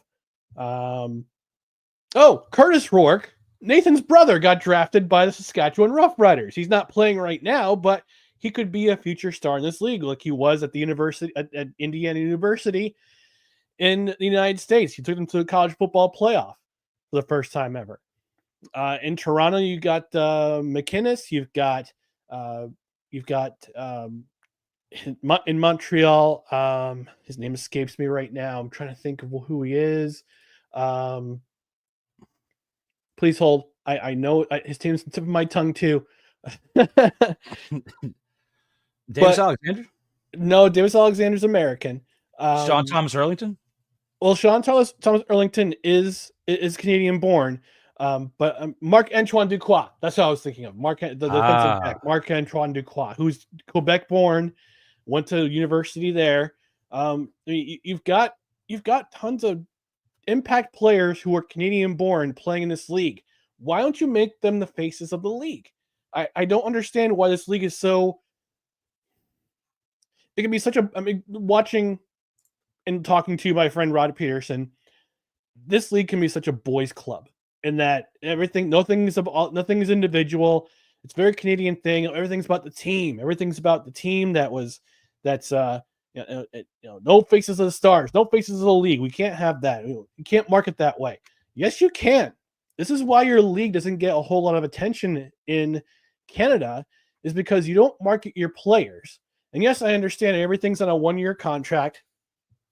A lot of things are a 1-year contract, especially if you're. I mean, the transitional aspect is different than the NFL per se. But you've got a lot of stars who are Canadian born, but they stay with their teams for a very, very long time. Nathan Rourke got his breakout in BC, went to the NFL for a bit, then came back to your league and staying in BC for the long haul. Brady Oliveira was drafted by the Blue Bombers and is probably going to stay a Blue Bomber for life. Andrew Harris was drafted by the BC Lions, then signed when came back home to play in Winnipeg and spend the rest of his career. Actually, no, he spent the last 2 years of his career in Toronto, but he's been a face of the league since 2011. Now he's a running backs coach with Saskatchewan. You've got a lot of players who make an impact on a weekly basis for your league, and you're not profiling them as the faces of your league. You've got homegrown talent that kids can look up to, playing junior football, playing peewee football, going to university, going to college in the United States, can come back and make a difference for their hometown team. You got to market your players. And I know it's kind of tough to hear for our worldwide audience, maybe especially in Canada, especially for those who have been watching the game for a long time. But you've got the stars there. You got to make them the faces of the league. It doesn't matter if it's a transient league and they go to different places 2 or 3 years down the road. They're still your face of the league, and you want to bring in more players to watch. You want to bring in more players to get eyes on the television. That's where you're going to do it. It's going to do it with individuals, not so much on the team, on a team level. Very interesting. Like, I really like your suggestion for basically making, Canadian born the face of the league. It makes the most sense, of course. It should attract Canadians to the game itself. But they need to incorporate some more fun within the game. And I'm looking at this guy right here, Mr. Johnston, and thinking to myself, you got to incorporate some things. You got to look at the UFL, for instance, and what they've done. Like DC, the beer snake. Make things a little bit more fun for the crowd, when it comes to things they can do, as long as you can trust them to behave, which it seems like in Canada, you can trust them more to behave than you would for fans of DC here in the United States. So looking at that for what it is, I gotta at least give that suggestion right there to attract the younger crowd. Of course, people want to play beer drinking games, and a beer drinking game that includes the beer snake. You're doing your best with incorporating talents from other genres, like with music and hip hop and Snoop Dogg. That was a good move. I like that. Of course, with you talking about that a couple weeks ago and bringing it back up today, that's also great to bring in more eyes. But like you said, once halftime's over, people start panning out because they don't really give an expletive about the rest of the game. They got what they wanted to see, and that was the entertainment at halftime. They got to think of some things that are really going to compel it. Now, one thing that has happened near where I live, and you being a fan of baseball too, I know you've heard of the Cosmic Baseball and the Tri-City Chili Peppers. And if not, I'm going to introduce you to it because it's turning my hometown into something that's going to be on the map here very soon. Look up Cosmic Baseball, Tri-City Chili Peppers. It's getting big. It's changing minor league baseball, very big. I've seen this. And that's in my hometown. Okay, so That's not far from me. So looking at that for what it is, if you can do something like that with football, if you can find a way to incorporate more entertainment, ever since they started doing Cosmic Baseball, there's been sellouts at that stadium ever since it started last year. So every game is like sold out, and the only way you can get tickets is like through like a raffle, or you got to know somebody, because there's like the Savannah Bananas. Yeah. Yes, but it's legit baseball. Everything's legit. They don't do any of that, funky stuff. Even though it's funny what the Savannah Bananas do, this is legit baseball, just played under cosmic lighting. And actually, one of my good friends is the head of the head of the production there. And if I can ever get some time away from what I do outside of this in my busy life, I'm supposed to go do some stuff with him there at some point. But every time he asks me, I already have a commitment or I'm at work. Like it's wild. But anyway, back to the story. Yeah. If you can find a way to do something like that with football, even though it's tough, because I know probably with all those lights and the cosmic, it would be tough to play football in that setting. It's just, when I'm thinking of creative ways to spice it up, maybe one cosmic night or something within their home games, each team does it. So you have multiple opportunities to attract more fans, and you try it one season, you see how it does. And if the players can adapt to playing in that way, because it's different. You got to have a different color ball, of course, to be able to see, to be able to reflect with the lights. That's how they do that in baseball. So if you have that here, I feel like that would be something that could revolutionize the CFL and bring back an aging league that's been on the decline for quite some time. I got two quick things real quick before we go to the next topic for Gridiron Scoop. So Stuart Johnson is a TV guy. I believe he was at TSN before he became the commissioner of the CFL. I think he wants to try to find a way and try to convince those who are who have been in the league for a long time, who have said to previous commissioners, well, this is the way it's always been. Kind of buck that trend. Like we need a maverick as a commissioner of the CFL. We need somebody to kind of do things a little bit that's a little bit more innovative, a little more in that regard. Another thing is that the CFL contract with TSN, who broadcasts, and RDS, who broadcasts the CFL in Canada, and makes it and goes on CFL Plus, and their contract with the CFL ends in 2026, and it's worth $50 million annually. Now, one of the things I wanted to do was my platform for CFL Commissioner, if it came to that. Unfortunately, I wasn't chosen. I just didn't work out. But one of the things I would have proposed is a bidding war.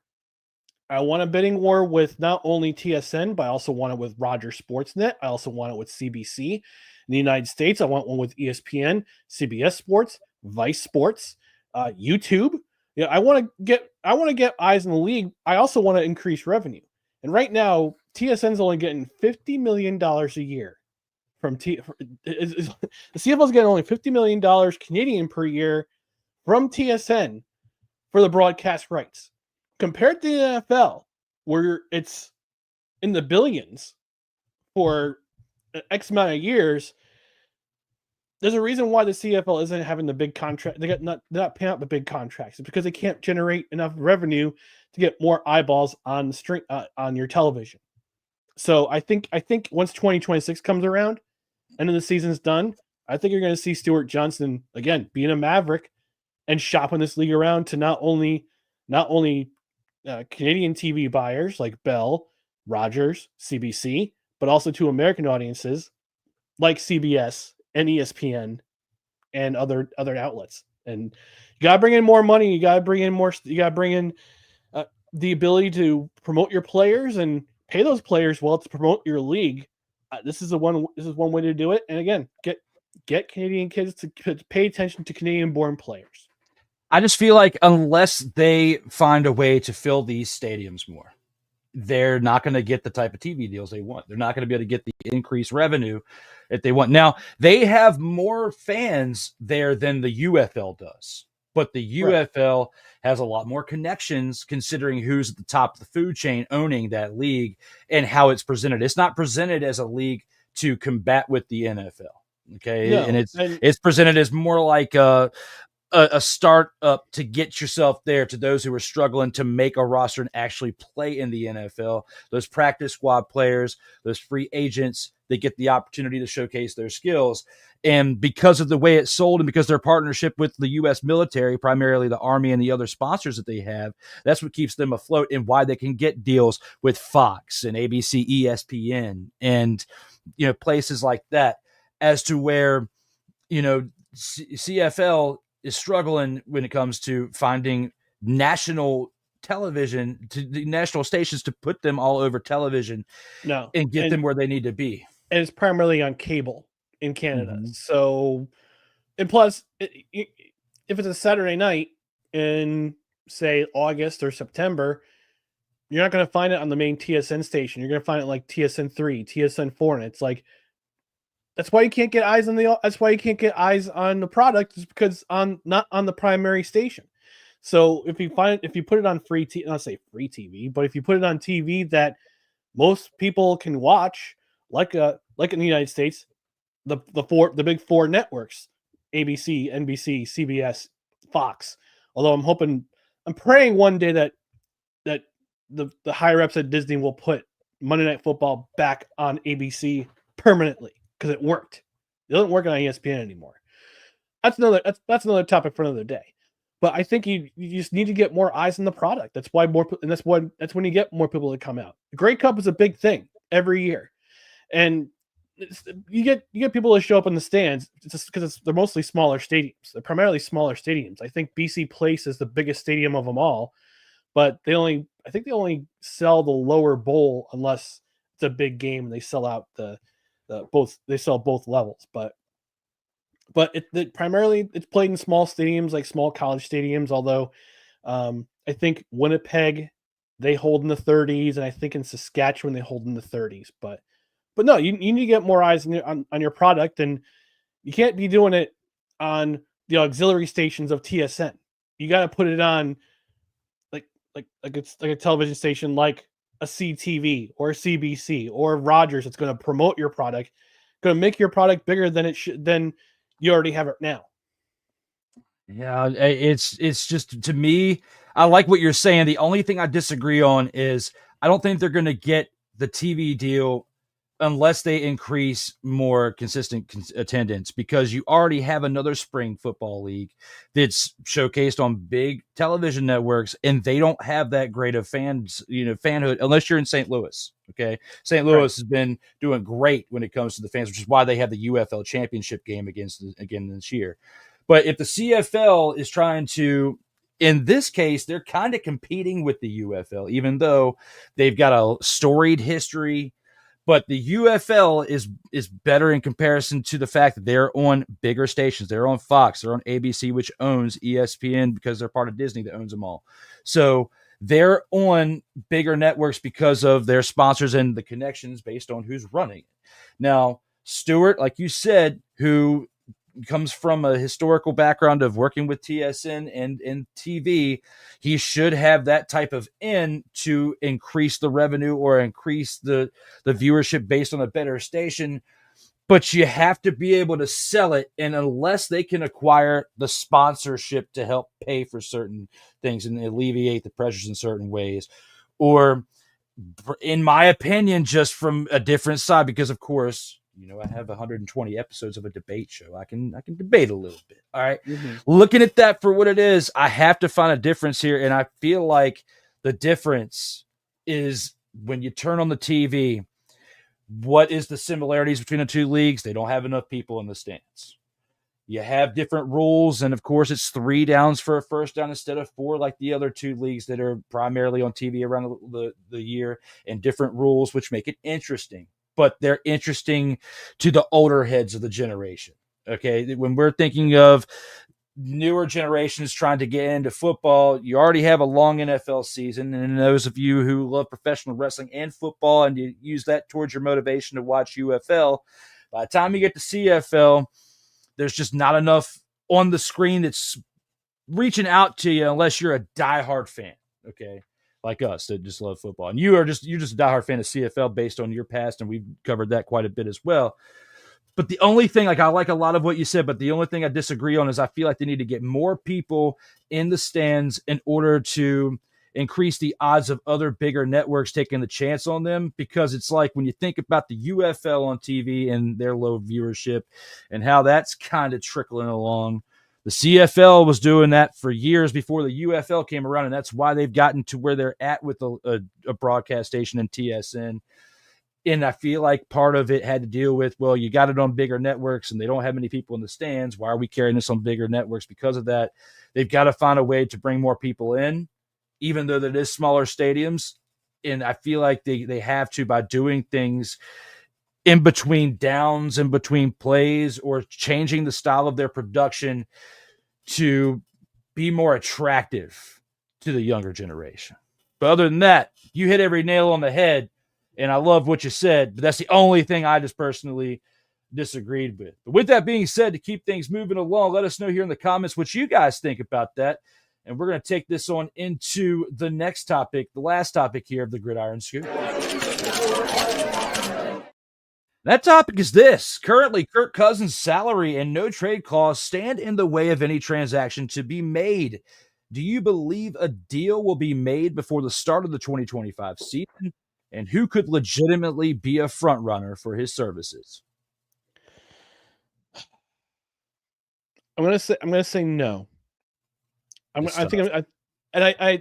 gonna be tough because I think every team who's a front runner, they have a quarterback that they can take him to that level, to a postseason. Now, if something disastrous were to happen in the interim after the season begins, the trade deadline is a short window for the trade deadline. So you got to make your move. And I'll give you an example of this. 2023, my New York Jets, 4 plays in. Guess who goes down? Aaron Rodgers. Guess who has to carry the team the rest of the season? Or supposedly. Zach Wilson. And Joe Douglas did not pull a trigger to get somebody in that chair to start and carry the team the rest of the way. And we all know what happened after that. I think if Kirk Cousins, part of it is his salary, because it's fully guaranteed contract. I mean, I would love to meet his agent and figure out a way to negotiate contract with the company I work for now to get fully guaranteed money. And the fact that there's a no trade clause is going to handcuff the Falcons for sure. The only thing they can do is set him free, is just cut him. But it's gonna be dead cap money on the books for a number of years. So they have to find somebody. They have to find a dance partner who is, I wouldn't say silly enough, but who if they're finding themselves out of a playoff spot and they were supposed to be one of those teams that was supposed to contend for a playoff spot by the trade deadline this year, they'll find a dance partner. That's for sure. But right now, that fully guaranteed salary and the fact there's a no trade clause, it's just making life difficult for the Falcons. And hey, this is what happens when you draft Michael Penix first overall in 2024, or your first overall pick in 2024, which I thought was indeed shocking. But They think they have a plan in place. They have a plan in place. So let's see what happens. But Kirk Cousins, it's he's making life difficult for the Falcons right now to do anything with him. It's going to be tough, and the only team that could possibly, in my opinion, be the ones that actually reach for him would be the Saints. They've got the cap room, but they've got the big question marks at quarterback with Derek Carr retiring. They made a draft pick this year. You've also got Spencer Rattler there was a rookie last year who came in because Carr was hurt, did not do all that well, so it's not looking good. But the reason why Carr went down, the reason why Spencer Rattler didn't look good, because he was rattled because the offensive line wasn't blocking for him. And if you don't have protection, you're going to be scrambling around. You're going to be out of your element, and that's either where you're that type of quarterback that can extend plays like a Mahomes or what we saw from Jaden Daniels last year and others in the past that can do that. That is not of the caliber of Rattler, and I'm not sure that it's going to be the same with their new pick from this year. So that's the only place I could see Kirk going, but even he, in his late 30s now, doesn't have the agility and the mobility to escape plays to do even better than them, and they're younger and fresher in their early 20s that should be able to escape more pressure than someone in their late 30s. And is someone of the contract of Kirk Cousins, when you think of that, you think of his past injury situation with what happened in Minnesota. You think about how he was on the decline last year, which is why they benched him for Penix. You're not going to make a trade and give up a lot of picks or a lot of capital to suffice that trade, because you're not going to get enough in return out of the results on the field for what you would trade for, unless you took a chance, like say they released him and then you have a Russell Wilson situation where they can sign him for the league minimum, or like last year with Daniel Jones when they released him and the Vikings signed him at a league minimum. And now because he went to that situation, I feel like that's what set him up to go to the Colts this year and, compete with Anthony Richardson. So I'm with you. I think that if they release him, they've got a chance for somebody else to pick him up that way and do it like a Russell Wilson situation or someone else. But for this situation, for trading him, I'm not sold on them making a deal before the start of the 2025 year. I'm not sold on an actual team being a legitimate front runner for his services via trade. It would have to literally be a signed deal for the league minimum because of the contract situation. And that's the only way that it works. But because you have Penix, who also has his history of injuries in college, and he only got 3 games last year, I feel like because you're going to be on the hook for this money, regardless if you release him, you might as well keep him, because if Penix goes down by week 6 or 7 or 8, you still have another 10 games left in the season. And if this team is actually clicking on all cylinders around the quarterback position to where he can plug and play, it's a better option to go with Kirk Cousins, who will be well rested at that point and also should know the playbook well enough by that point that you should start to get some dividends from your investment. So with that, I feel like your best option would be just to hold on to him at this point. You have a lot less of a cap hit in the 3rd year of the contract next year if you get rid of him in the offseason after 2025. You have no hit in year 4 if you get rid of him, but I don't see them keeping him till year 4 of the contract. Right here and now, I feel like he's an Atlanta Falcon throughout this season. Yeah, and you said you were interesting that you said the Saints would be a trading partner, but Saints are kind of on a downswing this year, and I don't think the Saints would be willing to trade draft capital to a division rival. Yes, that's exactly. I set you up for that one. Yes, thank you for following it over. Yes, but yes, that's why I couldn't, because there's no other team. There's no the other 30 teams in the league. There's nobody else that really screams, "I need quarterback," like the Saints. They're in the division. You have to give up a lot for them. And unless you can sign him for the league minimum, like a situation with Russ, like last year, Daniel Jones or whatnot, that's the only way I see Kirk Cousins on another team this year. The Steelers had a chance. But they decided to hitch their wagon to Aaron Rodgers instead. I had to wait for him to get married. He was coming. That's what his personal stuff was. Married apparently. to himself? No, apparently some lady named Brittany. He got married. They were talking about on Pat McAfee earlier this week, so I was able to catch that. But I left that out of the Gridiron Scoop. I was like, we're not going to talk about that for 5 show us 10 pictures minutes. Show us pictures or it didn't happen, Aaron. Is her name Pamela? Now, when it comes to what could happen, let's bring up Nelson. Because right here and now, we have another segment to get to, which I hope can get a rise out of rhyme with what I got to say. And that is the Snowflake of the Week.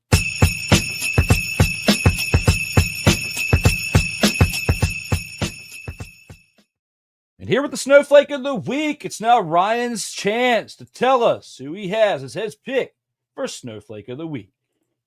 We talked about this in one of the first segments that I came on. Talked about the Montreal Alouettes and the Toronto Argonauts. And what you don't do a week before the season begins, and that is release your best running back, the running back who was your workhorse running back all of last season, and arguably the season before and the season before that. Toronto Argonauts got rid of Kadeem Carey. Like, he was a camp cut casualty, training camp cut casualty. Wound up signing with Saskatchewan because he wanted to. Yes, that's literally the reason why he signed with the Saskatchewan Roughriders, because he wanted to. And the consequence of that is 10 carries for 34 rushing yards by your team. Your quarterback, Nick Arbuckle, was your leading rusher. As the caption says below, looked like absolute dumpster pelicans, unable to run. My goodness. What are you doing? What are you doing getting rid of your workhorse running back a week before your season begins against arguably one of the best defenses in the Canadian Football League? And that's why they're my Snowflake of the Week. The Argos running game. 10 carries, 34 yards.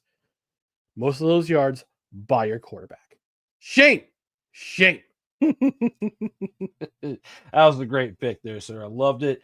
And you brought the fire with that. And I hope that I can do the same with this one. Now, because the UFL is about over, we have the championship game this week. And then it's the last thing I can cover for them next week. And it'll probably be like for 15 minutes. But with that being said, I have to go with my pick within the UFL for my Snowflake of the Week.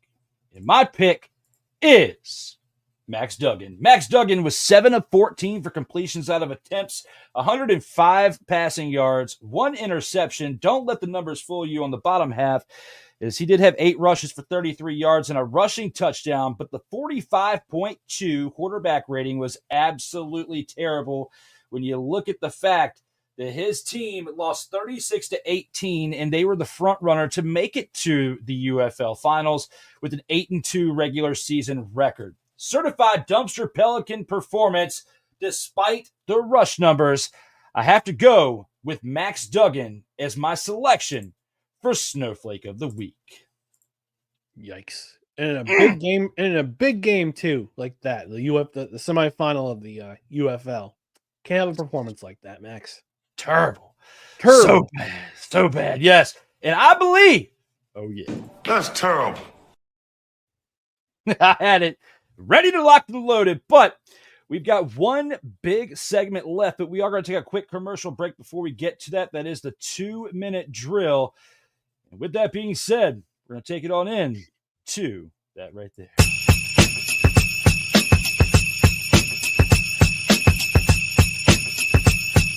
Later, the post game. But coming up next, the 2-minute drill. This is Total Football Talk. Comey Media Incorporated. Creating content magic in the real world. In a world where chronicles of the past are brought to the streams, whether the content is relatable or completely beyond your realm of life, there is no shadow of a doubt that this show is absolutely full of shenanigans. Get ready for D. Willie in the evening. this Sunday at 10:05 p.m. Eastern. Exclusively on Sertoba Media, where the struggle is real to be awesome.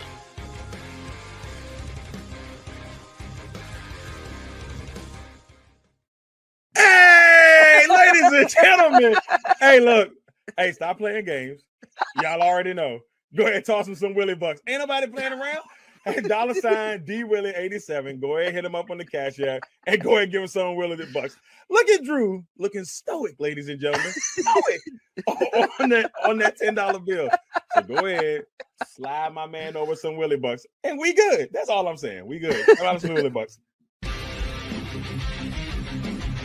Sertoba Media, where the struggle is real to be awesome.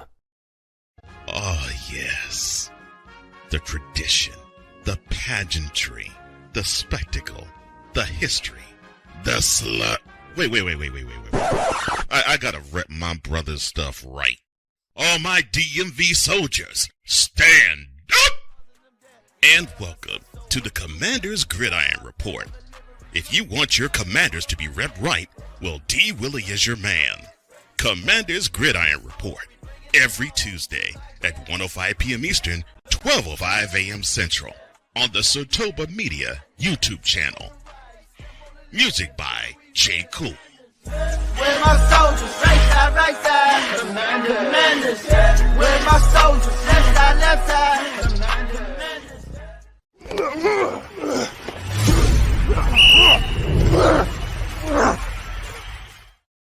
We are now back for episode 88 of Total Football Talk.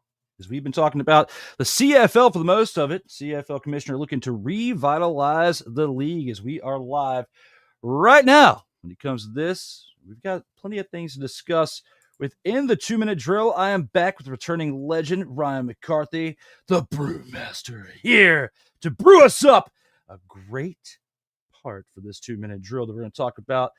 We got to recap the first game of this week when it comes to the CFL, but we have a whole lot more to bring to you within that. Now, when it comes to the CFL, this is the schedule that we are looking at for week 2. You had the BC Lions and the Winnipeg Blue Bombers last night to kick it off, but then we've got 3 other games to actually preview for this week between the Blue Bombers, the Lions, the Alouettes, the Redblacks, the Stampeders, the Argonauts, the Roughriders, and the Tiger Kitties. But we're going to start this off with the Lions and the Blue Bombers. Last night, you had the BC Lions falling to the Blue Bombers 20-34 in this Thursday night contest. Chris Strevler, 15-24 for 246 passing yards, 3 passing touchdowns as well, with an interception and 2 carries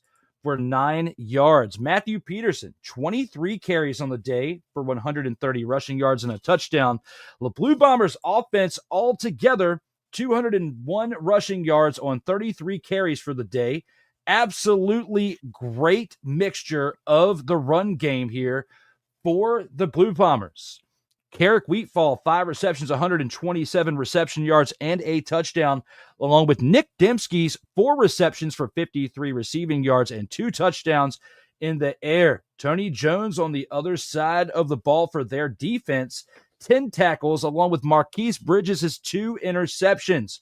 Sergio Castillo was 2 of 3 for field goals with 9 points, but not bad for a Blue Bombers team that just had the week 1 bye coming off of that. An extended offseason, as you could say. But Nathan Rourke for the Lions, he was 27-36 for 324 yards, a touchdown and an interception. Struggled in comparison to how he played in week 1. He has 6 carries for 58 yards as well and a rushing touchdown.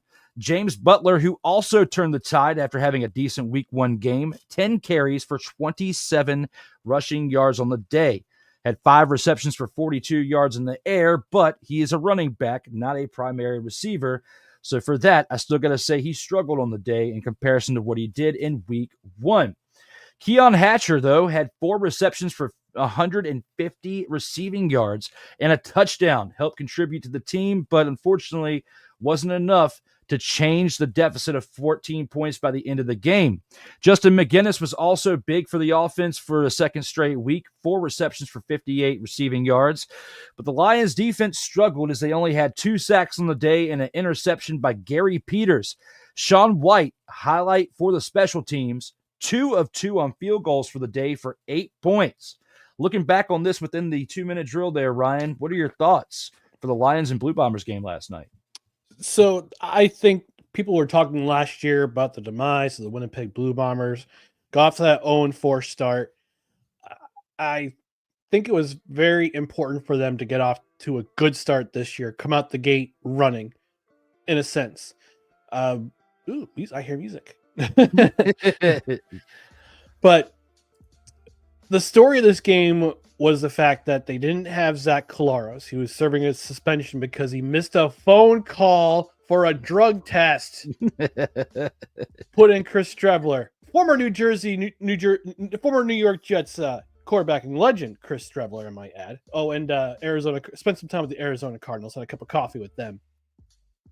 But not only was it Chris Strebler having an impressive game, it was also Matthew Peterson who had a very impressive game, because Brady Oliveira, he only had 2 carries for 49 yards in this game, but left with a shoulder injury. And Farhan Lalji from TSN is saying that there's reports that Oliveira might be out longer because of a shoulder injury. So hopefully that's not the case, because, again, like I said in one of the last segments, he's one of the faces of the CFL right now. As the most valuable, was the most outstanding player last year, and was part of the Blue Bombers team that won the West Division after an 0-4 start, because they relied on him. But Matthew Peterson, in his stead, 23 carries, 130 yards. The Blue Bombers offense picking up right where they left off last year. They love to run the ball, as evidenced with 201 yards on 33 carries, which is exceptional. Chris Strebler, again, great game, 246 yards, 3 touchdowns. Didn't have to throw the ball a lot because he was aided by his running game. Defensively, 2 turnovers forced. Tony Jones, 10 tackles. They got after Nathan Rourke a bunch of times. Let me just see how many sacks they had.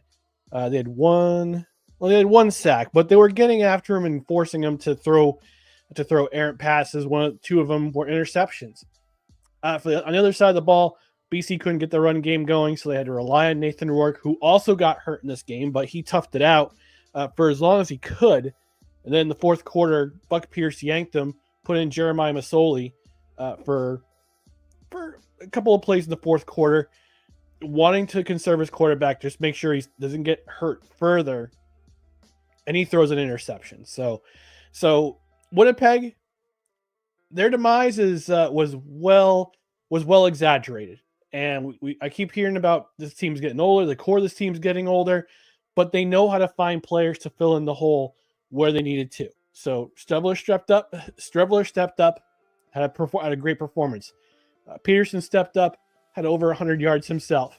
Usually those yards go to Brady Oliveira, but when one person goes down, someone steps it up, and I think the reason why Coach Mike O'Shea is one of the best head coaches in the CFL and at least over the last decade is because he knows how to find players and get them to play their role and get them to play it well on both sides of the ball. And it was evidence in this first game for the Winnipeg Blue Bombers. They put up 34 points on the board against the BC Lions, and that's back to the drawing board for the Lions. But for the Blue Bombers, they can look back at this game and say, okay, we are who we are. We're proud of the fact of who we are. This is why we're the five-time West Division champ. We're going to 5 straight Grey Cups. So yeah, it was just a typical performance in Winnipeg in front of their home crowd at Princess Auto Stadium, where it's a fortress there, and people stepped up when they needed to make the big play, got the big run. So congratulations to them. They deserve this win. Hey, if they can keep this up, if they can continue to play like they did in this game, they're going to have a pretty solid start to this year. And they did not do that last year when we first saw it. That's why I kind of threw some shade at them after a few weeks of watching them in 2024. But with this right here, the BC Lions, Winnipeg Blue Bombers, definitely great game for their rushing offense. It was definitely, like you said, exceptional. 201 rushing yards on 33 carries. It's not something to bat an eye at. So I absolutely loved it, and they mixed it up quite well. And luckily, the missed field goal by Sergio Castillo wasn't a difference maker. He's got to tighten that up because there's going to be some games where they are decided by an extra point or field goal, whatever the case may be. It's coming. It happens every year. But if you have a kicker that's missing 1 to 2 field goals a game, it's not a good recipe when you get down to those moments here towards the latter part of the season. So hopefully they can tighten that up. That's the only really shade I have to throw, if any, towards the Winnipeg Blue Bombers. The Lions, though, they felt like they had a short week as a result of how they were last week. And, they were riding too high off the success of the last game, and they weren't quite ready for a competitive team in the Winnipeg Blue Bombers. So with that, I got to say that's why this game went the way that it did, and agree with you on your takes as well. And for that, we still have some more games that we have to not break down like we did for this one just because of timing, but actually preview here within the 2-minute drill. Hey, who's giving them the business? Let's talk about Friday. Tonight, Alouettes here, about a half an hour the game starts live from the moment that we are in right now. You look at the Alouettes who take on the Redblacks in Ottawa. The Alouettes are 1-0 from their last week's win, and the Redblacks are 0-1. Do you think that the Redblacks fall to 0-2 and the Alouettes can go to 2-0? Or will it be vice versa, both teams actually being 1-1 at the end of this game? All right, I learned my lesson from last week. I'm going with Montreal in this game. Montreal, their defense is legit. I said they were top 2 in this. I said they were top 2 of the league. Winnipeg is obviously the standard right now. Saskatchewan's right behind. I think Saskatchewan's right behind Montreal. Those are your 3 best defenses in the league. And with Ottawa kind of weakened with Drew Brown missing this week, former Alouettes quarterback Matthew Schultz will be in the game. This is going to be. It's going to be one of those games where it's going to be close until the end. I think Montreal pulls away. I think it's important for the Montreal receivers to make the plays they need to. Maybe Davis Alexander needs to take a touch off his throws. doesn't overthrow his receivers. There's one thing I want to keep in mind here. Eugene Lewis, wide receiver for the Ottawa Redblacks, he is 1 touchdown reception away from tying a league record with 10 consecutive games with a receiving touchdown. And he could do that tonight if he gets the reception, if he gets a receiving touchdown against the Montreal Alouettes. So that might be the one bright spot, I think, for Ottawa. But Montreal's defense, especially against the run, is too tough. And that run game last week for Ottawa was non-existent against the Roughriders, and they have a tougher, just as tough task tonight against the Montreal Alouettes. So I'm taking Montreal in this game, and I think it's going to be a good game, but I think Montreal pulls out the win in the end. It's not often I disagree with you there, Ryan. It's really not. Hey, okay, but based on how the Redblacks kept up with the Saskatchewan Roughriders last week in that Thursday game. Okay. They have had literally a straight week to get it together since then and reflect on their mistakes from that game. Drew Brown, if he has another 400-yard passing game, I don't think they're losing this game tonight. I just don't. And with that being said, I think he's going to throw, like you said, he had like 3 or 4 consecutive 400-yard passing games. 3 consecutive games of 400 rushing yards, but he's not in this game tonight. He's not playing in this game tonight. No, he's not. Okay. No, Matthew Schultz is starting for him. Well, now that you've told me that, I'm going to change my pick. I'm going to go with the Montreal Alouettes because I believed in Drew with the U Brown. I'm going to select him. But, now that you told me that, I was thinking along the lines of, how he got the ball to Justin Hardy, and he had over 133, yards. He also had Braylon Addison, who also had 112 yards. He had 2 receivers over 100 yards last week. If you don't have the guy who's slinging the rock 40 times, getting 400 passing yards out there, they're not going to do it. And I don't know the backup enough and believe in him enough to sit here and say he can do the same as Drew Brown. And because you didn't believe in him and go with the Redblacks and went with your team, even though it's not a homer pick, it was a realistic pick based on what you said, I'm going to have to side with you on this and say The Alouettes are winning this game. They go to 2-0. Redblacks fall to 0-2. And that's the result of this mother-fathering game right here. Who's giving them the business? All right, now to the Saturday games. This Saturday, you actually have 3 professional football games. It starts with 2 CFL games, followed by the UFL Championship at 8 p.m. on ABC. You have the BC Lions, who started it off last night with the Blue Bombers. Then you have, again, the Alouettes and the Redblacks that we just covered. Now you have 2 games, starting off with the Stampeders traveling to Toronto to take on the Argonauts at 4 p.m. Eastern Time. The Stampeders are 1-0. The Argonauts are also 0-1, just like the home team we just talked about with the previous game. With that being said, do you think that the Argonauts can turn things around after being embarrassed last week? Or do the Stampeders, in your opinion, are another team that stays undefeated? Man, this is a tough one to pick, but I'm going to take Calgary in this game. I think the running they found their niche with the running game. Toronto had a tough time stopping the Alouettes rushing attack last week, and yeah, it's a different environment because you're at home, you're at BMO Field, but Calgary was just very impressive on the ground last week. And Vernon Adams didn't have to do a whole lot of hero ball, as I call it, hero ball, trying to save the game because they can't get the running game going. And Dedrick Mills is a legit running back in this league. For Toronto, they're starting. They still don't have Chad Kelly under center, so it's Nick Arbuckle again, but they're missing their number 1 center in Peter Nicastro. He's out for the game, and also last week the Argos. They allowed a lot of penalty yards that turned into first downs for Montreal. So they got to be disciplined. And I think being at home will help in that regard. But I thought Calgary's performance last week was impressive on both the offense and the defense, even though they allowed all those passing yards to Bo Levi Mitchell.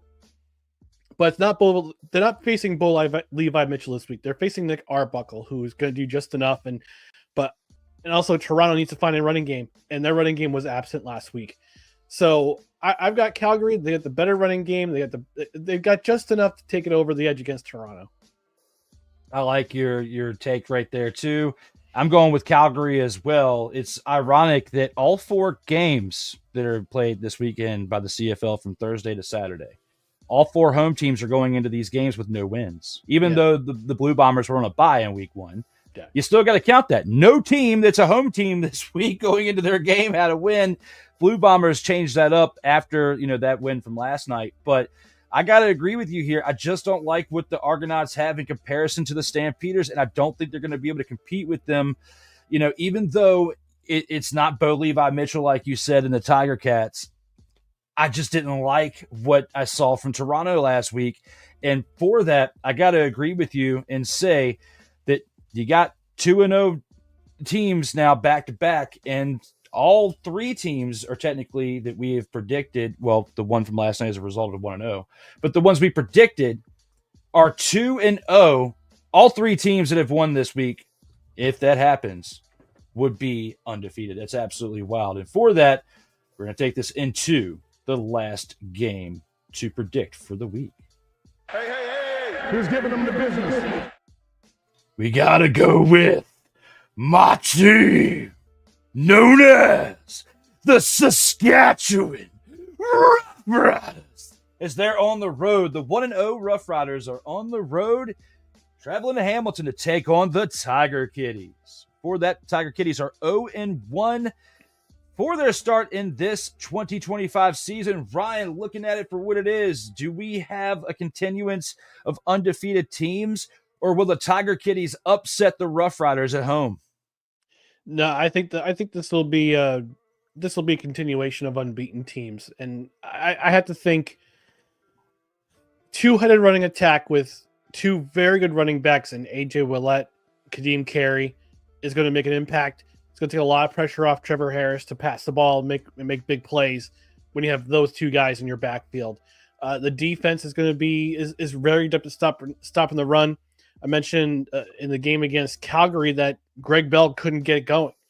14 yards rushing on 8 carries, and they had to put the burden on Bo Levi Mitchell to win this game for the Tiger Cats. And not only can the Rough Riders stop the run, they can get after the quarterback too. They have ways to get after the quarterback, and it's going to be very tough. It's going to be, it's going to have you're going to have a whole environment with the Tiger Cats at Tim Hortons Field. It's been their home for the last couple seasons, but this is a Rough Riders team that's on a mission this year, and they got off to a good start. Unlike last year, they got off to a great start, had that slide, and then finished the season well. I think that the Rough Riders are out on a mission to try to be consistent through the entire season. And yes, it's against two Eastern teams, but once that Western schedule hits, it's going to be the games are going to get tougher. But I think they're going to try to learn very quickly that we've got what it takes to win the Grey Cup this year. And it would be hilarious if we won it in Winnipeg, because considering it's their rival. But I just think Saskatchewan is too balanced. They have too balanced of an offensive attack, and they're very good against the run and against the pass and get it to the quarterback.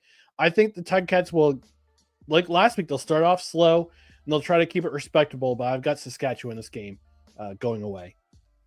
I love everything you said. I can't disagree with that at all, even though sometimes for the sake of debate, like I do with my other program, whenever I can get it back up, I love to throw something out there. Yes, ding, with that in the honor of Kyle Nash right there. But I've got to say, I agree with you. I think all four teams that win this week are going to still be undefeated, and it'll make things interesting, of course, going into week 3.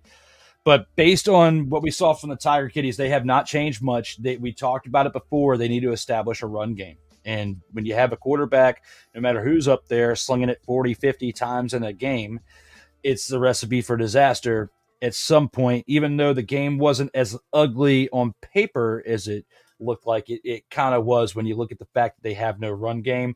Saskatchewan does. They are a well-balanced team in comparison to the Tiger Cats. When you look at what we saw in week 1 by both teams' outcome, I got to go with Saskatchewan for my pick. And this is a week for week 2 where we have the Edmonton Elks on bye. So they will not have to deal with any type of heartbreak like the Tiger Cats will this week. And for that, that basically completes our 2-minute drill of what we had for the 4 games to discuss, the 1 to review and the 2 or the 3 to recap. And for that, we're going to take this into our final segment of the show, where we go to the post game and talk about our final thoughts, wrapping it on up for this program.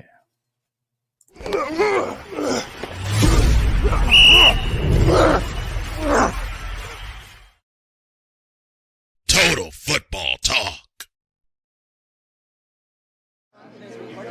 As long as it's one. That's great. I love it. As stated before, this is the time where we get our final thought within the game of football, within sports, within life, whatever we want to get on out of here in our final moments. And for that, I would give the floor to Mr. McCarthy. All right. So I'm going to deviate away from football for my final thoughts here. Nice. Yeah. Why not? Let's mix it up a little bit. Variety's the spice of life. Let's talk about the NHL. Let's talk about the Stanley Cup Final. If you haven't been watching the Stanley Cup Final, this year's Stanley Cup Final, you are missing out. You could be a casual hockey fan. You could be a hardcore hockey fan. It could be somebody who just watches the Stanley Cup playoffs because it's my power rankings are Stanley Cup playoff, NFL playoffs, MLB playoffs, somewhere down here towards the floor, NBA playoffs, because I couldn't care about them. But you have missed 3 out of the first 4 games of this final. Go to overtime. You have missed 1 game. Go to double overtime. It is now tied up at 2. Last night's game was absolute cinema. Panthers go up 3-0. Edmonton ties it up at 3 at the end of the second period. In the second period, they come back and they tie the score at 3. With less than 6 minutes remaining, less than 7 minutes remaining in the third period, Edmonton takes the lead. The Florida Panthers score with 19 and a half seconds left in the game to tie it up at 4, to send it to overtime. That was the second that goal in the third period of game 4 was the second latest goal ever scored to force overtime. You know what the number one? Do you know what the first number one is? Who? It was 2 games ago by Corey Perry scoring with 17 seconds left in the game to tie the score at 3 to send it overtime. So we've seen the 2 goals with the least amount of time to tie the score to send the game into overtime in this series. We've had 3 of 4 games go to overtime. It is now a best of 3. Saturday night, 8:00 Eastern, the series shifts back to Edmonton. I picked the Edmonton Oilers to take to take the cup in 6 games. It could go a full 7, and that's fine because every game has, with the exception of game 3, which was an absolute whitewashing by the Florida Panthers and a 6-1 win. Every game has been absolute cinema. And if you're not watching the Stanley Cup final, you are missing out. So I encourage you, in addition to your football viewing this weekend, whether it be the CFL, the UFL, Arena Football 1, which is what I'll be paying attention to because my Albany Firebirds are going for 10-0 to end the regular season.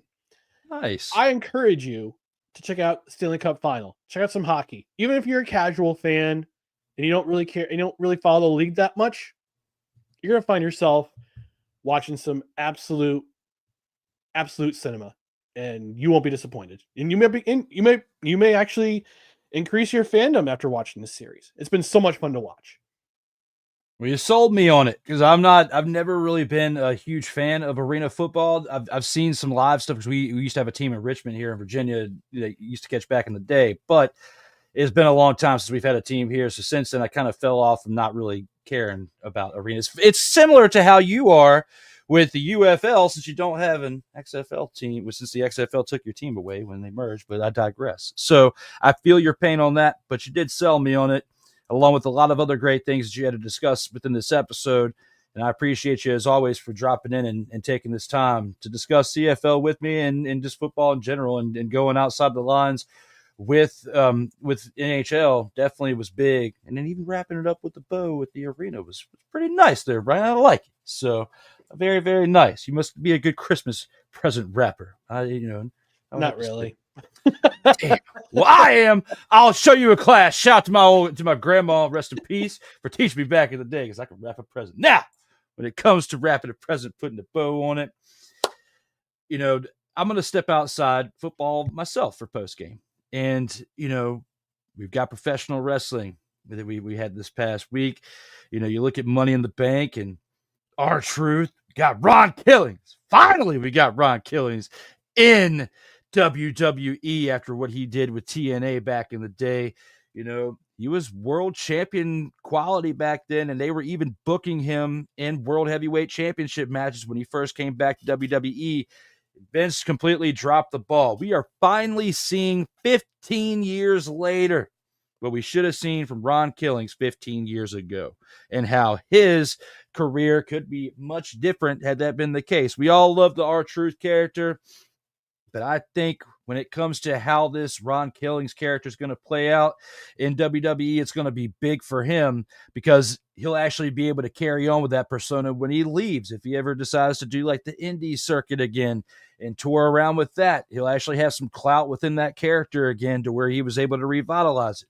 For professional wrestling, because I haven't had a chance to get up with Corey on an episode again since about right when we previewed WrestleMania, I wanted to make sure I got that out and got that on video here because I'm very, very, very was happy when I saw that last week because I've been waiting for that character to come to WWE for literally the last decade and a half since he did what he did in NWA and TNA, literally 20 years ago, moving on up within the 2000s in TNA. So absolutely big for them to bring that character in, and hopefully they don't drop the ball with that. That's my outside of NFL or UFL CFL news. I do have one more thing that I want to drop in, and that is a reminder that this Sunday night, 9:05 p.m. Eastern time, the shenanigans are back for episode 35 of D. Willie in the Evening.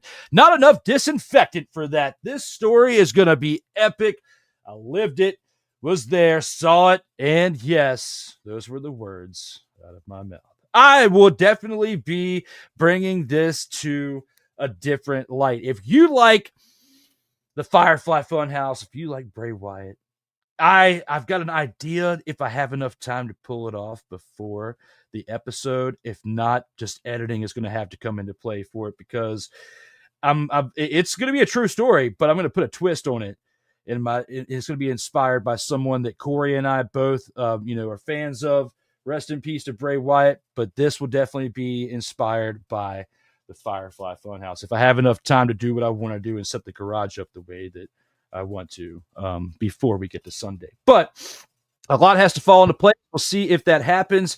But just as a reminder, that will be taking place Sunday night, 9:05 p.m. Eastern time. It will be live. You can join in the comments and bring the fire if you want to. I won't be bringing that hair, but I'll be bringing something similar, as it'll be about 25% of what that was. Now, with that being said, this has been an epic edition of Total Football Talk number 88. We talked a lot of CFL. I talked a little UFL, and we talked a little bit of everything towards the end. Before we get on out of here, got some housekeeping for you guys. I want to remind you that you can find Ryan personally at these main platforms right here between Facebook, Instagram. I got to update that one grab. That shows you how old this is. This is from you got to update that photo too, man. That's 60 pounds. I'm 60 pounds lighter. I knew you were going to say something about that. My bad. I just didn't have enough time to bring that. This is in a folder on my hard drive. I didn't have a chance to go back. No, it's all good, man. It's all good. No, I'm just joshing you. But most importantly, even though I got to update the picture, I got to update the fact there's a different symbol with that Twitter now. It's an X. But you can find him at those primary sites, social media wise, and as well as his no credentials required platform as well, which you can see them multiple times throughout the week, whether they're reviewing sports or what they've been doing for a couple of years. And I love tuning into when you guys get into movie reviews, like sports movie reviews. Yeah. You've been crushing it.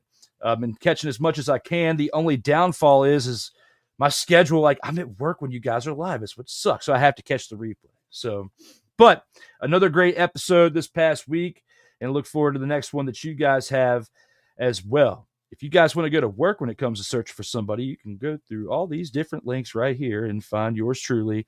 As I like to tell Cole each and every week, go to work when he's talking about it, because that's literally what you have to do in order to make this happen. One more time, we'll see the links come on through before we get one out of here. Ryan, for episode 88, man, an honor, joy, and a privilege to be here with you once again for this edition. Hope we can do it again soon and talk more CFL like we did this time last year when we were discussing some weekly CFL. We'll talk more about that off the air. But for the people here that get the chance to watch this live, the 40 of you watching this live, or those of you who watch it in the replay, you feel what I feel. A man right here who's got the knowledge of the CFL, who brought the heat, and he did. And if I can ever get my attention towards arena football enough to make it more worthwhile for him, I'll try. But CFL right here and now, you got me. Before we get on out of here, Ryan, you got any final things to say to the crowd, to the tribe?